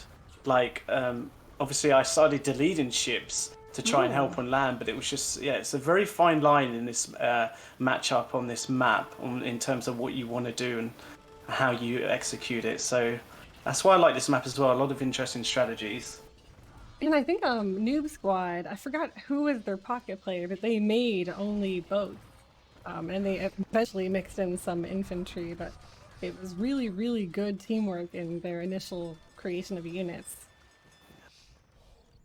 And I enjoyed how Noob Squad worked together. I look forward to seeing them in more tournaments. Yes.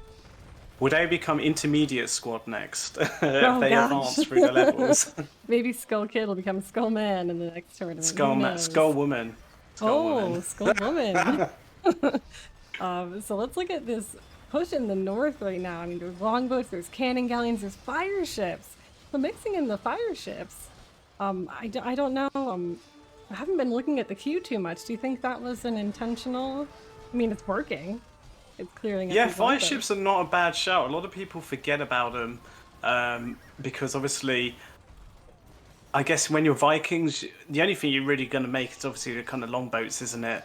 With some elite cannon galleons. I was just looking at the trade, and actually the French team, as we know, haven't been able to trade at all. So they're actually doing pretty well to still actually be kind of in this game, because only Citeaux has 3 trade cards, and I don't see even a temporary market. Actually, I do see now. So we're at almost 17 minutes in the game, and I see Illustrated just put in the first market up for no snow mod. The trade cards are 21, 12, and 9, so they're very good at getting their trade up early again. Again, I'm looking at the villager count right now, and for Silverhawk, I'm just trying to figure out, especially as the pocket player, build count's pretty low. I'm wondering if he's just going to be committing to making trade cards rather than, you know, human eco. Did you say Silverhawker's pocket? Oh, no, sorry, not pocket, flank. Sorry, flank. And it's like what I was saying with the French team. As I mentioned, I said if Citeaux or someone sends some elite cannon galleons to the side of Silverhawk's base, they can really help stall this. And that's exactly what they've done.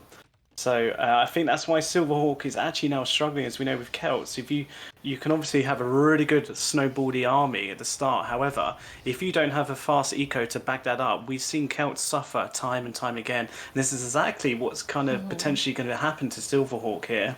Yeah, and Silverhawk, I think he will maybe be able to finish his quick wall in time. 1 second almost, too late. Yeah. Good attempt, I have to be fair. Yeah, once those paladins are cleared up, I'm sure he'll commit to making some university walls that we know and love. And really good play by Illustrated, actually. It was looking really dangerous for him because, as you know, he lost a lot of his army. He was pushed off the corner, and he lost majority of his farming eco, which was actually, as you can see, the remnants of the kind of weird snowy patches. That's where all his farm economy is. So he's actually done pretty well to stabilize. And now we're seeing some Korean towns from John Locke as well outside his base. And that is something we have not seen a lot of yet in this series, and that is these beautiful towers that unfortunately are just about to be trebbed down, but maybe we'll see more holding the line here. We have Magnolia here. Hey, Magnolia. I didn't see Magnolia here. Welcome, Magnolia. And she's fanning the polar bear. She is. Magnolia, if you just arrived, I know it's the theme of Magnolia, she always arrives towards the end of a series, unless she's been lurking. I feel like she has bad luck when it comes to like Winter's War series. Oh, well maybe when she shows up, that's when the party really starts, you know? Exactly. Maybe she'll spur the French team on to see if they can get a point back in this series. Ooh. I mean, I think they're potentially on track. I mean, Citeaux has been like the dream pocket this game. Been really impressed actually with how he's played this kind of Glacier Swamp. We actually saw how unlucky they were in the qualifiers against horses as well. I thought they played an extremely good game, and unfortunately in that game, I don't know if you remember, Brisolyn, it was on the old patch where the game just lagged, and we had to, both teams agreed to play the 2 versus 2, which effectively the French team lost and were rendered to the Silver League. However, that game was so finely balanced that it was a great shame we didn't get to see the end of that one. Yeah, I remember because they had corners secured, and it was like, I just want to finish the game. They were pushing the middle as well, exactly, but it was just, unfortunately, with the old patch, it just made games unbearable, wasn't it? They did like it, was it, yeah, they brought in the patch, wasn't it? And they made the team games just lag to the extreme, which was so unlucky for us as the tournament started as well. We have a request from Paula to show John Locke. So let's focus on John Locke. Let's give him the spotlight. John for Locke, a sec. the Korean, he's actually done really well. He's up to 119 villagers, and not to forget he was down to 7 villagers and only 13 military. So he's done really well to kind of stabilize in this game. Yeah, and he has the towers, which I really like that they're by the water because they can secure, you know, kill any tree. I thought I saw a bombard cannon for a second. Nope. Those really thick arrows coming from these towers. The one thing I say it would be great if John Locke can do is add some not only siege onagers on his side, but all he has to do is give a few to Illustrated, and that can really help Illustrated kind of flex his muscles, kind of use the paladins to raid because he knows he's got the safety net of the Korean onagers. So we might see them soon. I'm hoping the caster curse will come into play and he'll start building them down there. Oh, the caster curse is so real. You know it's gonna happen. The caster curse. Oh, we've Eric Sea Dragon here. Hey Eric, how's it going? He showed up for the water map. How appropriate. Eric Hello, Sea Eric. Dragon. I like that name, Eric Sea Dragon. So it's a perfect kind of name for him, isn't it? Do you reckon there's a sea dragon in the middle of this swamp? Oh, of course. That's what's under the middle island. Is it Eric? Its name's Eric, right? Yes. Yeah, once you mine all the gold, you just flip it over. The dragon's underneath. Wow. Don't tell the villagers mining the gold then. They won't be happy to hear that. It's like some AOM level drama. Some dragon up here.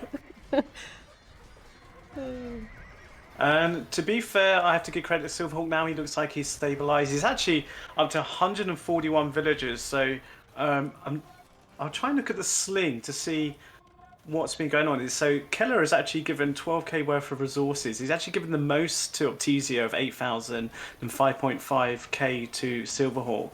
In terms of the French team, there's not been too much slinging. The most received is actually Illustrated as Spanish, which makes sense, at 5.4k.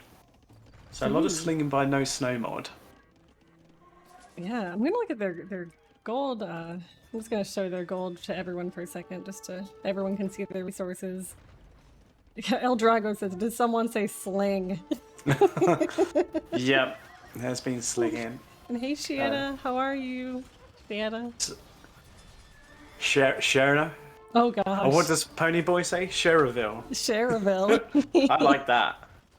It sounds like a really cool suburb in America. Yeah. Cherville. It does sound like some like Illinois, like suburb, like middle of America somewhere. So I'm looking at trade numbers. Slowly but surely the French team are getting the numbers up. They're still lagging behind. But what's really surprising is Keller only has 8 trade cars. Oh. I'm going to look how much gold he's got. He does have 2.8k gold with only trade cars. So he must have been mining a lot. So he will need to get those numbers up to obviously to be sustainable because they don't have the middle at the moment. No, but I mean, my team in the Winter's War Silver League, we did win our game without winning the middle. Our base is really completely hollowed by cannon galleons, and we somehow held on. Oh, very nice. The map looked hilarious at the end. Like, it was just like some weird, like, hollowed out remnants of us. So I'm just looking at the top, and John Locke now, this is what I was saying, like with Spanish Celts, Spanish Koreans, I think they can all kind of outbeat each other, but really good play by John Locke. He's taken another castle down. I guess Optizio has been focused a little bit more on water, which is a little bit of a strange decision by me because he was pushing so strong on land. He sort of kind of diverted his units onto water unless they feel like taking the middle is a win condition for them. But in doing that, it's left him very susceptible. As you see his base, he loses another castle. And if John Locke realises, he can more or less just kind of stroll in there. But John Locke doing the smart thing and trying to trebuchet down the castles, which are ultimately protecting their trade. And we see a raid coming in from Illustrated on their trade, and I'm assuming he will try to scope out any unprotected Oh, that's a really good spots. raid. Good spot there. But super good. And Keller spotted it very quickly. He flared, but he doesn't have any units nearby, and that is the issue. I mean, Berserks, they have that bonus against cavalry, so he just needs to redirect these guys, attack those paladins, and chase them down. Or just let the castle fire just naturally kill the paladins. Yeah, I do. I was about to say I do like the way Illustrated is. He doesn't care. He's just taking trade carts out under the castle. Oh wait! So well played. In the south, this is way better than what we were looking There at. you go. Yeah, and as you can see, this is the thing we always say. That's because he doesn't have defensive stance on. Why those paladins were chasing that one trade cart, as we know. If you put them on defensive start or even stand ground, they'll just basically attack anything that comes into proximity. And will they deny this castle? They will not, but they I mean, it's a kind of a double-edged sword when you do raids like this. You remind your opponent of any open spots they have in their trade line, and Color is Yep. now cleaning that up. Keller's adding some castles. He's actually going to add 2 castles, so well played by him. And to be fair to No Slow Mod, it looks like they are going to claim the middle potentially now. They are, but will it be the game changer? I think the issue is not having those. We gotta kill the cannon. I mean, if you are France, you gotta kill these cannon galleons. Optizio's cannon galleons are your #1 enemy right now, as are Yeah, with their Illustrated fast cannon galleons fire too. rate. I guess if you've never seen Age of Empires DE and you're watching a stream watching those cannon galleons, you're probably like they're bugged or something because they surely can't fire that fast. Yeah, look at that. I mean, imagine being the one loading that cannon. It's like just and really good teamwork here with Keller and Optizio. He's kind of like shielding. Well, no, as I mentioned it, he stopped, but he was shielding the cannon galleon to kind of soak up that fire. The caster curse. John Locke's still trying to push forward. I think one of the things you could argue, as you can see, he's still got good army numbers, but this is where it's so important sometimes to do forward military build-ins. As you can see, his champions and halberdiers are having to run all the way from their starting TC, which is not the end of the world, but obviously if you have forward military buildings, it means you can reinforce them quickly. But he is pushing extremely well. It looks like Optizio is now having to focus on land, but would you argue, Brisolyn, now it's too late? He kind of went all in for the middle, which I don't think was probably too important in a way. And it looks like he's now paying the price on land, especially where the trade line is. Right, because you can just rely on that Spanish trade at times. Yeah, with the bonus, 25% extra trade bonus, which a lot of people forget about as well. I think the Spanish do have good trade. I think Dark Empire was the most impressive game we saw, the Spanish trade. I think it was a Lombardia game, maybe? I don't remember, but I do remember there being so much gold involved. Yeah, there's such, especially on this map. I think if Andy's still here, I think Andy was probably the best pocket Spanish I've seen in the Winter's War tournament in these series against horses. He single-handedly, I think, won that game for them by controlling the water against all 3 of them. He was really impressive. So yeah, we've seen a lot of great players in this tournament and a lot of players playing civilizations out their mind as well. Oh, he's here. So there you go. So yeah, I was very impressed. Very impressed. I Spanish, or like I always say, Vikings, Mongols, and Spanish are my 3 kind of favorite civilizations. So I do like seeing Spanish. And there we go, Brisolyn. Wow, we're still going. So well played to both teams. Very well played to the French team for surviving and then without trade for so long and then pushing right back into the game. Wow. So. I mean, are we going to see the reverse sweep polar? I mean, you can't. You don't tempt fate. Me and Harry talked about this. You have to be.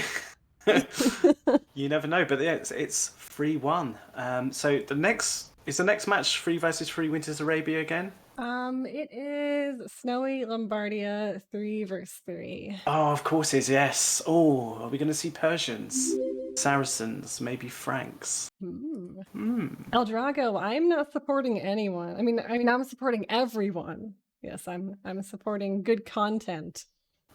We're supporting Deathmatch Carnage. That's what I always say. Yeah, I mean, everyone here, I know and think is awesome. I literally could not tell you who I'm rooting for.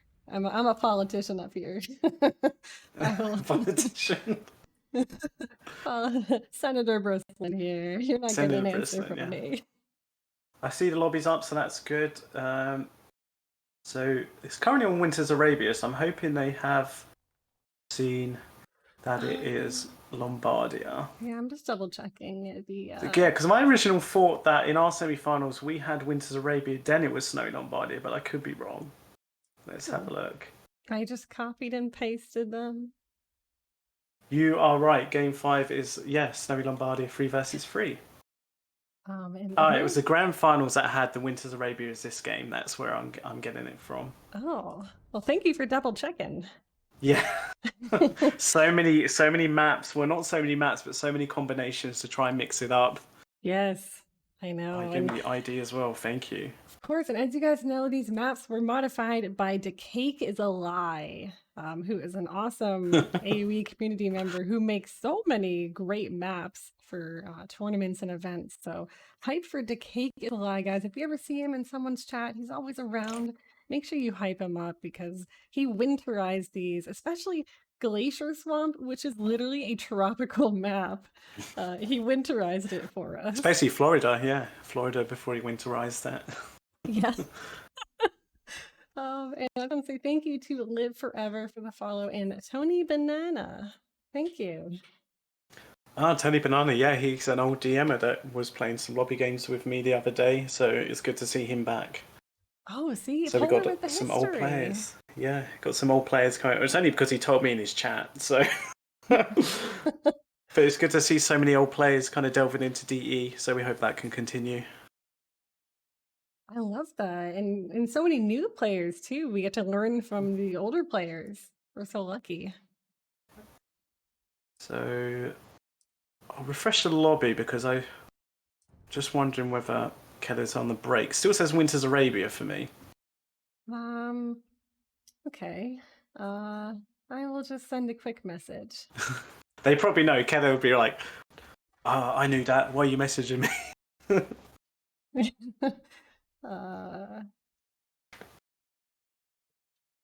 Yeah, I mean, how do I like say this? This could be potentially a long game. Oops, I said that in all caps. Oh, that was aggressive. Oh. Just to make your point. Oh no. Disaster. Just a reminder. I said in all caps. Oh gosh, literal disaster. And they switched it. Nice. They did. Nice. There you go. Maybe so you need perhaps, to yeah, it was good. fix your caps lock button. Is it you that told me your F buttons broke because you got like tortilla chips stuck down there or something? Was it you that told me that? Yeah. So I didn't do anything on Christmas, so I cleaned my keyboard. So now when Oh my I type, gosh, that must have taken you all day. yeah, now when I type F, it doesn't type 3 times. So and Keller said thank you. I would have played Arabia. So thank you, Polar. That's okay. No, it's good. It's good. I was able to pick that up. I wasn't sure because the grand finals are actually, I think, Game 5 is Winter's Arabia again. So perhaps they got there confused a bit there, but that's cool. Okay. So now it would be interesting to see what picks they'll go. I'm expecting to see a Saracen here. I don't think we'll see a Franks. I think both teams are still potentially saving that, but it wouldn't surprise me if the French team potentially pick Franks. So, but I think they'll save him. They haven't done that at least. Oh, Baraka, you can't call Drago that. It's offensive. Well, I think it's offensive. Oh yeah, of course. Andy says Saracens they were picked in 2 vs 2 Ghost Lake. He's absolutely right. So yeah,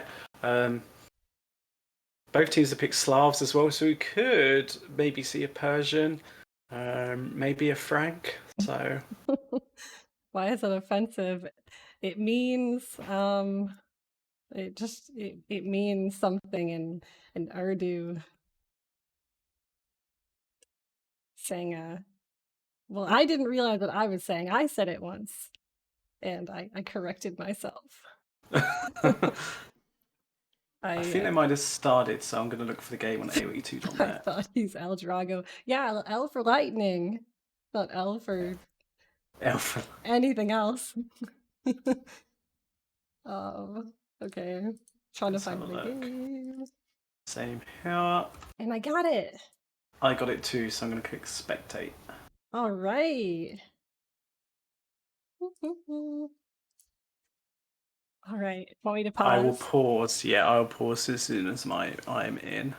Ooh, so Persian, which wow. Is a surprise. Right, perhaps. I'm at 2 seconds, so you can count down whenever you're ready.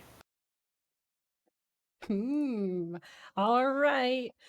Eins, zwei, drei. Let's go. So I guess I can introduce the French team. So we have John Locke playing as Tier 2 Bulgarians. Then we have Illustrated who's playing Tier 1 Goths. And then we have Sito who's playing Malians, which are Tier 3. And on the No Snow mod, we have Persians with a castle, a very heavy castle opening. Silverhawk as the Aztec, and we have Optizio as the Berbers. Now, my team did something pretty similar to this. We had Aztecs and Khmer, so we could have those monks healing the elephants. And I really do like this combination here. Yeah, I do like for No Snow mod. I think straight off the bat you're going to see Aztecs be the main slinger, which obviously makes sense to sling the Persians. But it wouldn't surprise me if the Berbers also slung, because as we know, the Berbers could potentially just go with the camel archers and save their food and Ooh. sling it to the Persians. The Goths pick, not really feeling that Lombardia, because they can't really rush with that civ, because as you know, Lombardia is actually quite a big map. So I'm not sure exactly what their thinking was behind that. Yeah, and I guess for Malian, just me being a little bit of a defensive player, Malians is such a good bonus when you're flank on like Arabia, so to speak, because you have the arrows that shoot town centers. I forgot what the tech is called. And here, when you're so close to each other, you don't really get too much benefit from it. I guess they felt, obviously, Malians being a tier 3 and having SO and good camels with their plus damage is quite probably a good shout to them. But I do like Aztecs. I really enjoy playing Aztecs. So I'm going to keep an eye on market, because I see Optizio Ooh. has already... Okay, so Optizio has sent 8,000 worth of resources to Keller, which I imagine would be predominantly food and probably a bit of gold as well. And Keller just sniping house fills, just making it so annoying for Illustrated to build up. But now his base is safe, and he can continue building up. But he has a little bit of idle time right now. Huh. So John Locke is actually going for spending a lot of stone on castles, not to forget that the Bulgarians can get crepos. So I'm surprised he's invested so heavy on castles, when I feel like using the crepos you can kind of expand and secure territory with them. Yeah, exactly. And I do have to say, Legion of Loom calls them dollhouses, and every time I see them, I think of him saying these dollhouses. Yeah, I suppose a miniature castle. Yeah, little Can have dollhouses. like a bunch of dwarfs who occupy them. Yeah, exactly. And look at these elephants are coming out, and all these champions are just swarming them. It's just going to be so hard, because, like, I guess if you're the Goth player, you would probably want to go. I don't even know actually in this matchup. Halberdiers, Scorpions, and just hope that you can micro well and that your ally with the SOs, the Bulgarians and Malians, can kind of help you out. It's just that once the Persian gets going, it's going to be so hard to stop. Yeah, exactly. You just have to protect that Persian long enough and give them space to have a farm eco. If you're not really establishing the map presence to give them room to farm, it's so tough on Lombardia. All these And hills, wood lines. Sato has got a lot of Malian camels. He's got like 80 plus at the moment, just sitting on that hill. So that is a lot, and I think if Oh, he could potentially like patrol in, or if he uses them wisely, he can do a lot of damage with these. I feel if he takes them to the top, I oh think that yes. might work. Because now we see the Persian as killer. Once they get going, yeah, they're just so hard to stop. Oh yes, Waffles, you can farm on hills, but my DM mind is like, build castles on every single hill. Then it makes it difficult to build anything else, and you got castles everywhere. I can see the appeal of building farms on the hill. It means the villager farming has Yes, a nice view, exactly. right? Yeah, exactly. It's possible, but I'd rather castle the hill. Although it wouldn't be a nice view if you're kind of looking down, you just see Persian war elephants coming at you.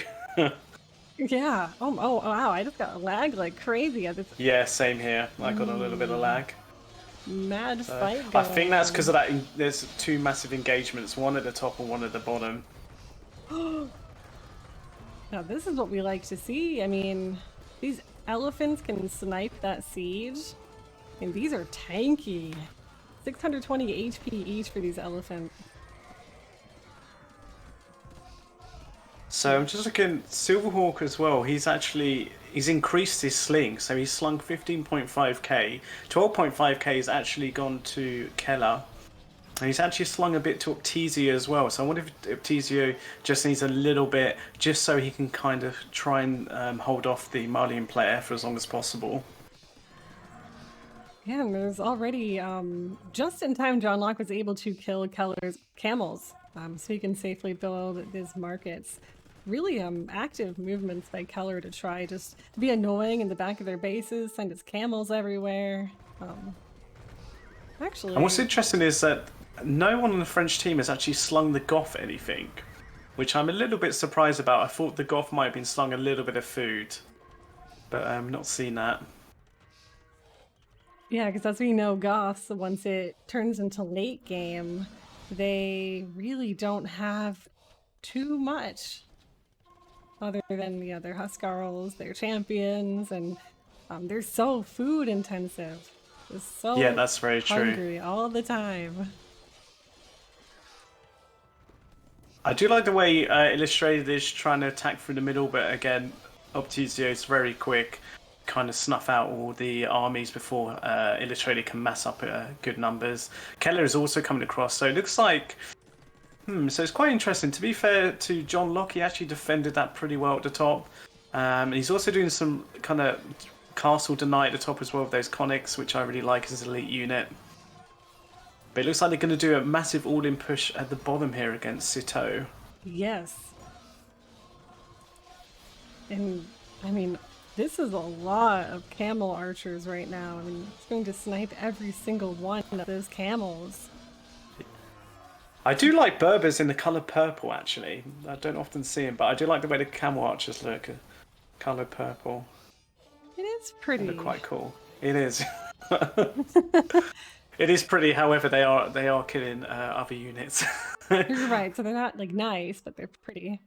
Actually, I've seen something I don't really see too much of, and it's like an army of, like, the infantry conics. You typically just don't really see that. I just love how slow they're walking because of the SOs. Yeah, I mean, you don't really see that. They usually just die pretty quickly after they dismount. Yeah. Yeah, the only trouble when they dismount is there's a sort of that delay animation of them getting up, so it can actually be kind of killed in mid-animation of where they're getting back to their feet. So I'm hoping DE can kind of fix that in the future. And are we going to see monks from our Aztec player? That is the question. That is very true. Heal those war elephants. Yeah. I would say in Aztecs would probably be a good pick as the tier 3 for the French team, because then they can start converting the elephants. Right. Oh, that's a really big farm raid by John Locke with those conics. Yeah. He's idling the eco. He is killing all those farmers. So Keller's still getting slung. Keller's almost been slung 16k worth of resources. I want to look how much resources he actually has. So Keller has just under 4k food. He currently only has 2 farmers working at the moment. Okay. Sorry, actually no, he has a lot more. He has around about 20. I was looking at the wood count. Obviously a lot have been idolized. So he has actually got quite a lot of farms, so he doesn't want to be sustainable himself. Oh, Odd is here. Hey, Odd5, how are you? Oh, is Keller just gonna YOLO this TC and just knock it down? No? Oh my, that's his own oh my god, never mind. I'm asleep. Are you talking about the elephants at the top of his base? I'm fine, don't worry about me. We're good. What I do like by Citeaux, I think he realised the danger coming in. He sort of like made like a little a little blockade, hasn't he, in terms of the castle and the siege workshops down the bottom of his base, which actually helped him get rid of those elephants which were coming in. So quite smart play by him there. Wow, I feel like we've seen this before, and I can't recall where. Maybe it was them again. Maybe the 2 versus 2 Lombardia game where Illustrated built that weird kind of blockade of houses against No, the Indians? I feel like we've just seen this in general, and maybe I don't remember. We've seen so many Game deja games. vu. Oh, and hey, Kai, for the raid. Thank you so much. I hope you had a excellent stream. Thank you so much. Welcome. We are casting the semifinals of Winter's War, France versus No Snow Mod. Oh, I just missed the bada boom. Hopefully you got it down the bottom. I just see the carcasses of armies. No! Oh my Camel god. archers. The carcasses, I'm assuming right here. Yes, right there. I saw it. I saw him just about die when I flicked over because I was watching at the top because it's a really strong push here by Keller. Yeah, a lot of people use that blood mod so they can like see better where the fights like that occurred. The blood is just I too think much mine's for turned me. off. I think I can't remember. I'll have to check. Yeah. Oh my gosh, the elephants are finally just wrecking the place. I guess if Illustrated, he's got barracks there. If he can be fed and he can just mass up, I don't know, his waypoints. Oh, he's doing it now. I was about to say, if he can redo his waypoint and mass up about 40, because obviously it makes sense for Keller just to go pure elephants. There's no fear of actually any kind of scorpions behind, although you've got the fear of the SOs. But if they can mass up enough halberdiers and just sort of stall for as long as possible, but I just not sure how Sito really can push back or hold the longer the game goes on against Berbers. Yeah, and I mean, Illustrated has barracks like everywhere. I mean, he has Huskarls coming out of one of them. He has Halbs coming out of the other. So really good, just mindfulness of what he needs to be making in each part of the map. I saw a massive bada boom. So near What? the bottom, the two SOs of Sito just wiped out pretty much all of Army's Berber archers. You can probably see the. I see. I think he lost about 30. Army, no. Oh. That means he is actually at 82 military. So that's really impressive actually. Even though he just lost about 30, he is actually up very high. Wow. And everyone has a very decent eco. I mean, all players have more than 100 villagers, or, you know, trade cards included. You know what I mean? Yeah, all players doing very well. It's just, this is what I was saying about once the Persians get established and can just be constantly slung. It's just like, I just don't know how you really stop them. I guess you could argue if Saracens was available, but even Saracens actually struggle a little bit against Persians because of their, obviously, with 620 HP. Right, and Take John a lot Locke, to take down. John Locke and Illustrated are just doing a tag team effort to just make as many monasteries and monks as they can. That's really the only way of stopping this. 70 farms are now fueling Keller's elephant push. Yeah, I feel like the John Locke probably could have made some monks a lot earlier and just provided SO support and tried to raid with conics, while Illustrated just pumps out halberdiers. Oh my gosh. I mean, this is what you want to see as the Persian. It's a little bit of a slow start, but once you get the sling or, you know, the farming space established, we see those nice castles, those nice farms, some on the hills, like I mentioned. So this is going to be a big problem for the French team. If they lose that corner, I'm not seeing any attempt for a temporary backup market. So they've got to be so careful because any DM player knows you just keep pushing to the corners, you're going to find the trade. Right, exactly. And there's no more castles protecting it. There are a couple good spots that John Locke could build a new market in. Oh, and I see it, actually. He's I see it building now. Yeah, he's just building it in between there. So there you go. So I'd like to see him actually delete those ones at the top. I don't think there's any point. As you can see, there's a few war elephants actually just picking them off. And someone said NSM are noobs. Well, if you said that maybe 4 months ago, I'd say maybe 2 of them were because they didn't know how to play DM yet. But now they are in full force. DM pros. I mean, Keller and Silverhawk just learned DM right before Rising Star happened. Before that, they didn't know how to play, which is so impressive. So it looks like if this carries on going, that No Snow Mod potentially are going to have their rematch against UFK. We'll have to see. Looking in a very strong position at the moment. Poser's the best. They should have played him. I feel like maybe this is Poser. Wow. Oh yeah, I always forget Poser is on their team. I think we've seen him a couple times, haven't we? Yeah, I mean, he is their probably one of the best Frank players. He's their secret weapon. Yeah, their secret weapon. They save him for when they need him. And at the moment, No Snowmod are doing very well in this 3v3 Lombardy. We've just seen the power of Persians here. A lot of people, I remember we were talking about Brisolyn, like, are Persians tier 1? Are they tier 2? But I think this map kind of shows when you get to these kind of later games in a series exactly why they potentially are a tier 1 civ if played correctly and can be slung. Very strong. That's such a good point, and No Snowmon did exactly that. They helped build Keller up, and Keller capitalized on all that food, and look at how many elephants he has queued up. It's gonna be GG very soon, potentially. I mean, Sito's done a really good job, and Illustrated holding the right-hand side. Yeah, fair play to Sito. I think he's just been left on his own devices, hasn't he? So it's hard enough against kind of like top DM players, but when you're against Berbers as well, which are basically an anti-cavalry civ, it can be extremely hard. And luckily all the helms are now streaming in. I mean, actually, are they going to be able to stop this? It's just so hard, I guess. I think if you can get enough, obviously we don't see too many monks anymore. I guess the monasteries got destroyed. I'm just trying to look at the trade numbers. Okay, so this is where also, as we know, the French team are struggling. To be fair, John Locke has 27 trade carts, but Illustrated Sito only have 14 and 12 each, compared to No Snowmod with Kellerson at 49 trade carts. And he's also received almost 31k worth of resources now. That is the sling that everyone wants to get. 31k? That's like the dream, isn't it? If someone just goes, right, just make military and patrol. I'll just feed you. I did a show match. It was me and Clemensor versus Pony and True.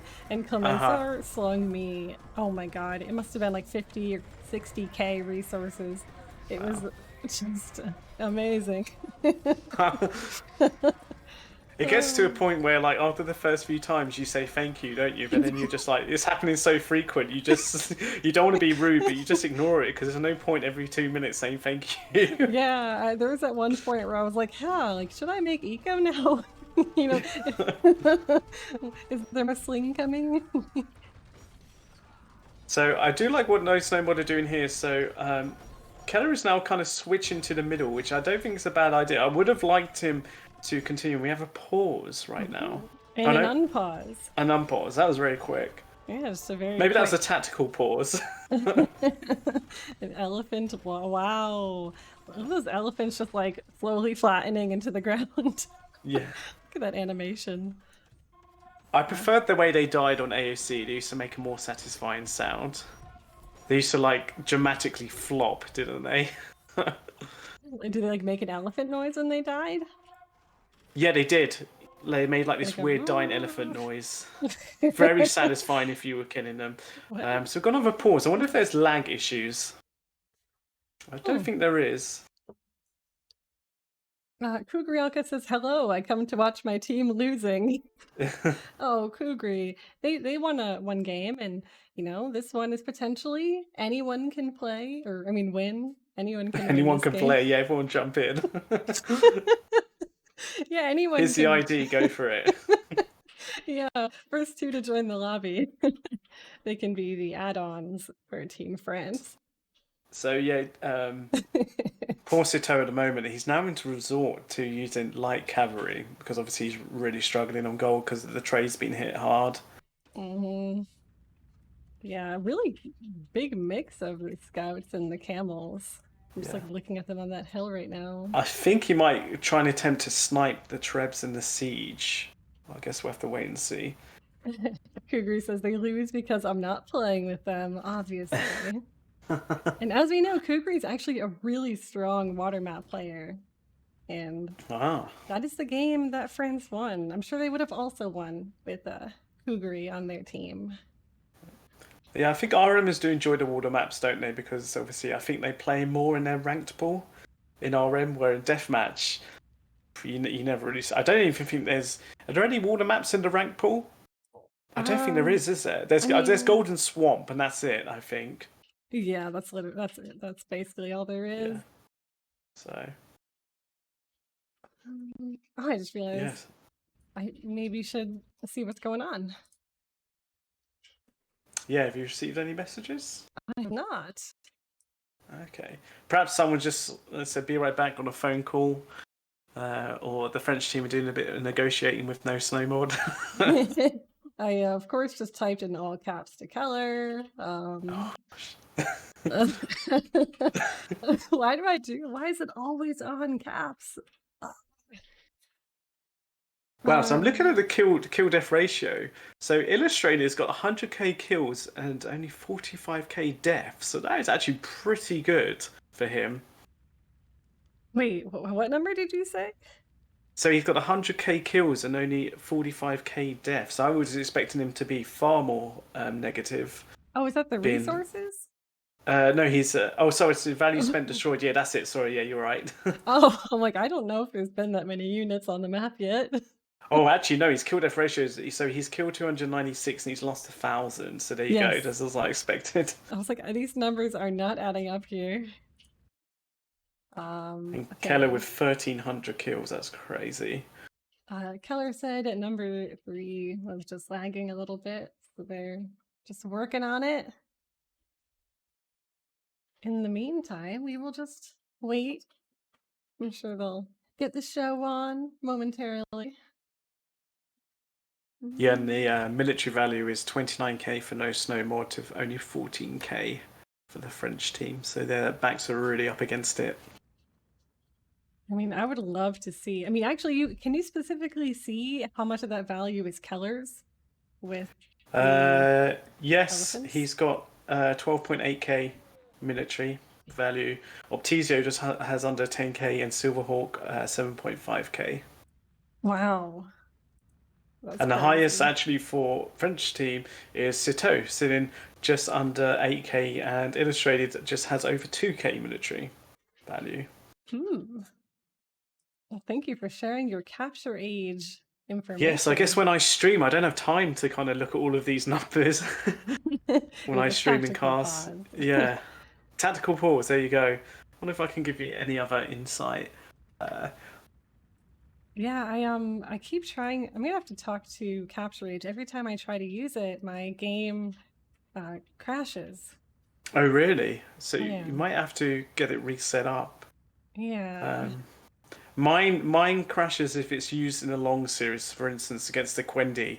Um, it just gets too overwhelmed with game after game resources, and yeah. So I've learned the fix is actually after each game to close my capture age and just reopen the program, and it seems to have fixed it. So.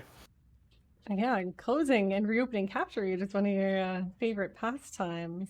I Well, the feel like good thing it's is about this new one is all you have to do is actually close the program, reopen it. You don't have to do anything in the game.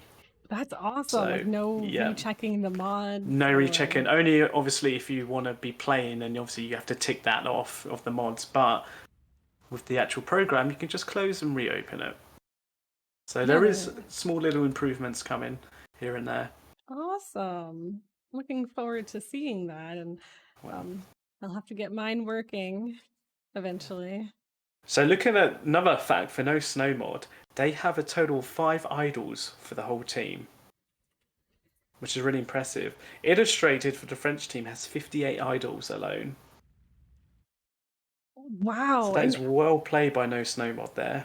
I feel like I mean, and there's no way for me to confirm this, but I wonder if he's checked auto reseed. I'm looking. I tell you what it is. You can see at the back, it looks like there was a lot of villagers which potentially mining the chopping wood.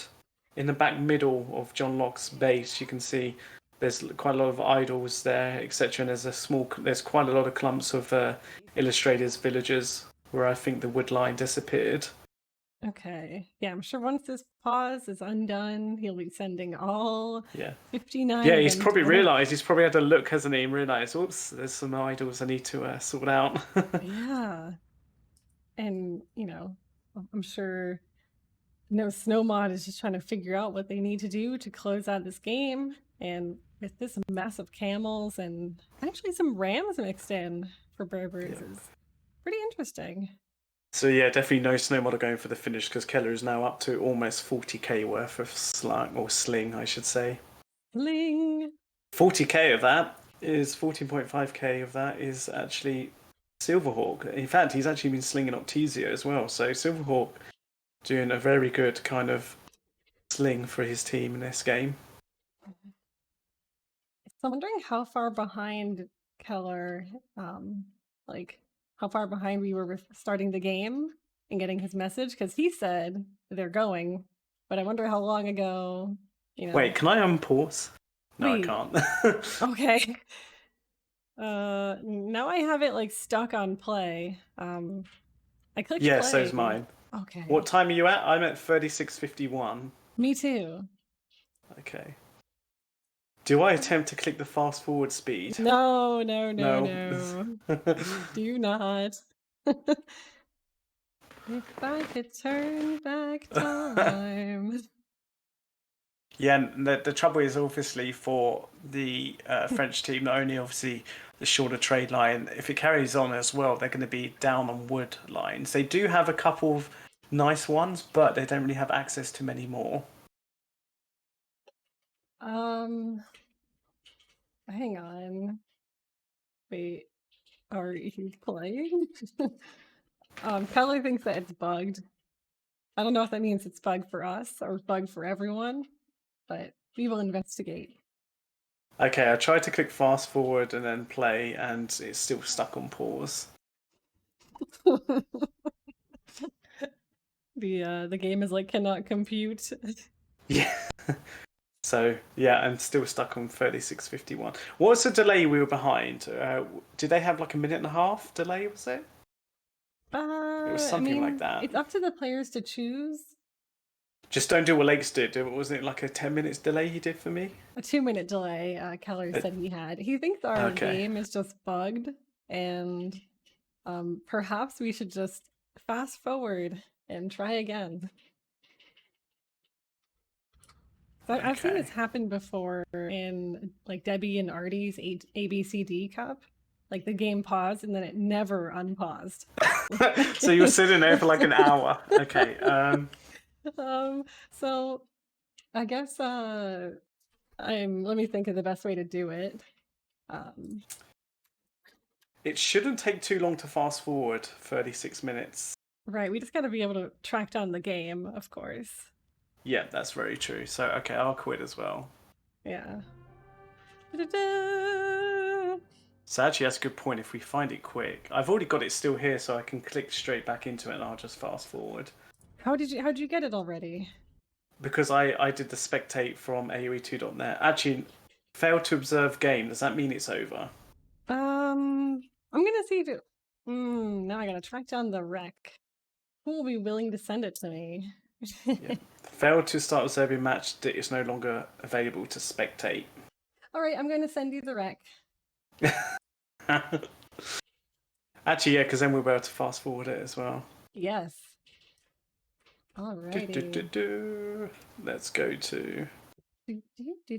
Thank you, D moment again, isn't it? The game we love to hate at the same time. That's okay. I remember when I got rated by Viper for the finals of Rising Star, and Yeah. I got really overwhelmed that the game was over before I went to spectate it.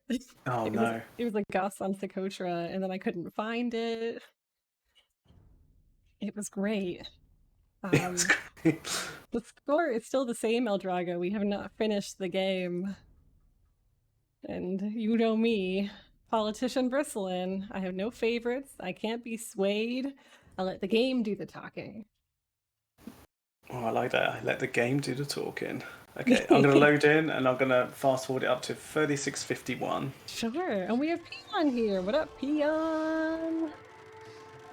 And Cougar, you didn't get the opportunity to watch. Well, now you get to watch the whole thing in fast speed on Keller's view lock.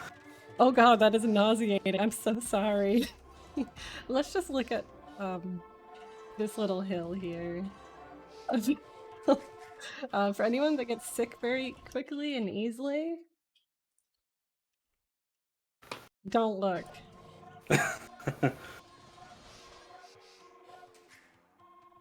It is twice as fast, which means the content is twice as good. All I hear when I fast forward is just like villager creation sounds constantly. Twice as efficient. Yes, exactly. Twice the carnage. Like, we need a new deathmatch that's just faster than fast. You can call it, I don't know. I got nothing. What is fast in French? Not sure actually. Rapide. Oh. I don't know how it's actually pronounced though. I'm thinking like, I know Spanish is like rapido or rapidamente. Is it rapide? Whereas Joe says faster. Fast. Faster. Faster. I love the R sound. The R sound in French is just so cool. Faster.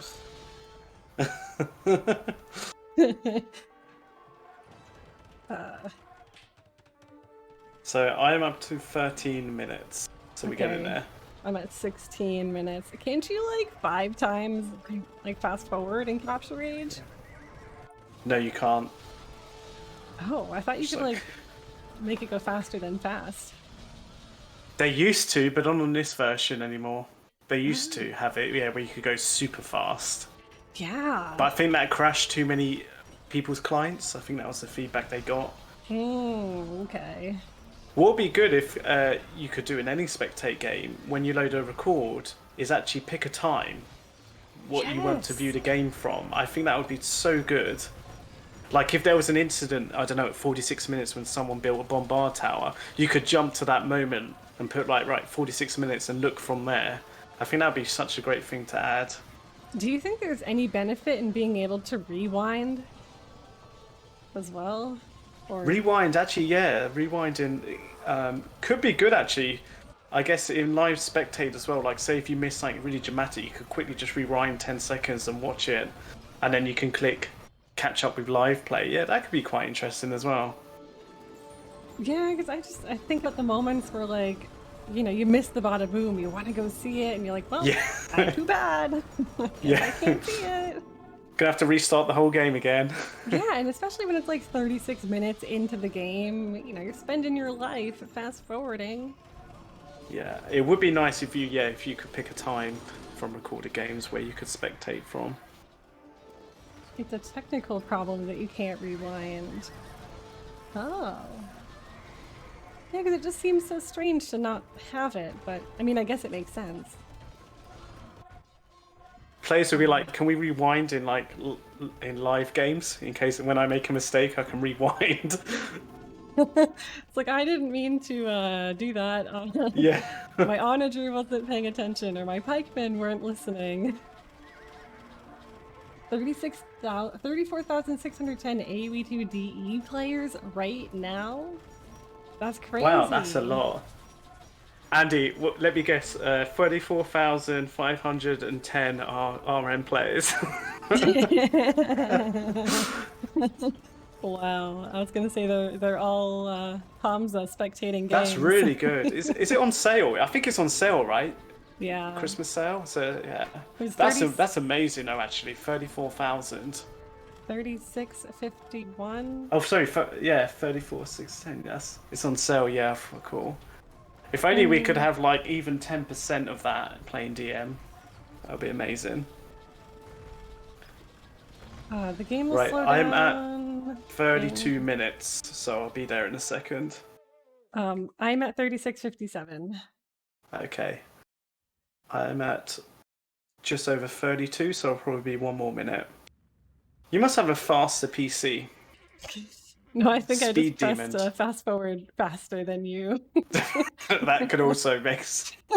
I don't think the time is distorted for me. Right, I'm at 34, almost there. So 36.51, right? Or 50? That was... 36:57. Oh, 57, okay. Yes. As long as I Yes. get there. Okay, Excellent. so I'm at 35. All right. The suspense. It is about to hit 36 All right. now. Okay, so 10. Okay, I'll pause and then I'll go 3, 2, 1. Okay. And Oh then, my God. Andy says tell a joke. Okay, well, I'll do it before wow, I paused on 36.57 exactly. um let's see. Oh, here's a funny joke that Cake told me. Last night me and my girlfriend watched 2 movies back to back. Luckily, I was the one facing the TV. Oh. Wow, Okay. Um nice. I'm ready whenever you are. Yep, you can count us in. All right. Un, deux, trois. There we go. Wow. Oh my God, I'm in slow-mo. Okay. Am I in slow-mo still? No, we're fine. So Thank yeah, as you we for were, laughing. Keller just pushing forward with those elephants. I think recorded games play at a little bit slower speed than live, from what I've noticed. I feel like everything is in slow motion, and I don't know if it's because I just watched this really fast and now time is relative. I don't know what's happening. Oh, Cougary, I have a whole joke book next to me. It is not all in my mind. Wow, does yours seem very slow, or is this like normal? I think this is what happens with records. Yeah, it plays just a tad slower, Huh. which is really weird to think about. Yeah. I mean, I'm assuming, the game, is obviously over, but How can you be so sure? because we got the recording. That's very true. But yeah, I mean, it looks like an RM game right now. Just a really Well, chaotic. we're playing tribute then to the 34,000 RMs online right now. Yeah, exactly. This is the end game RM right now. Yeah. You wish your Persians player looked like this. Okay, I've seen, because we can see in-game chat, and we've just got the GGs come up, so you're And probably about to see them as well. where is the French market? Right here. And that is the And there we have it. GG called.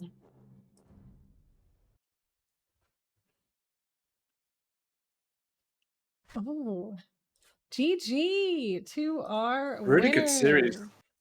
Well played to French team and No Snow Mod. Very impressed with No Snow Mod. Very, very impressed. I think they'll be feeling quite confident going into the finals. So I'm expecting really good finals between them and UFK.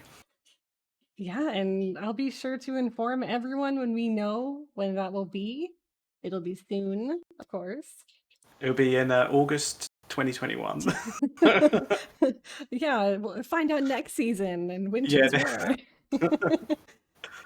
Yeah, and UFK versus No Snow Mod is going to be crazy. Yeah, I think that's going to be a really good series. Really, really good series. And congratulations to No Snow Mod and UFK for getting the finals. But it's still not over for the French team. They'll have the third place playoff as well. So there's still something else for them to look forward to.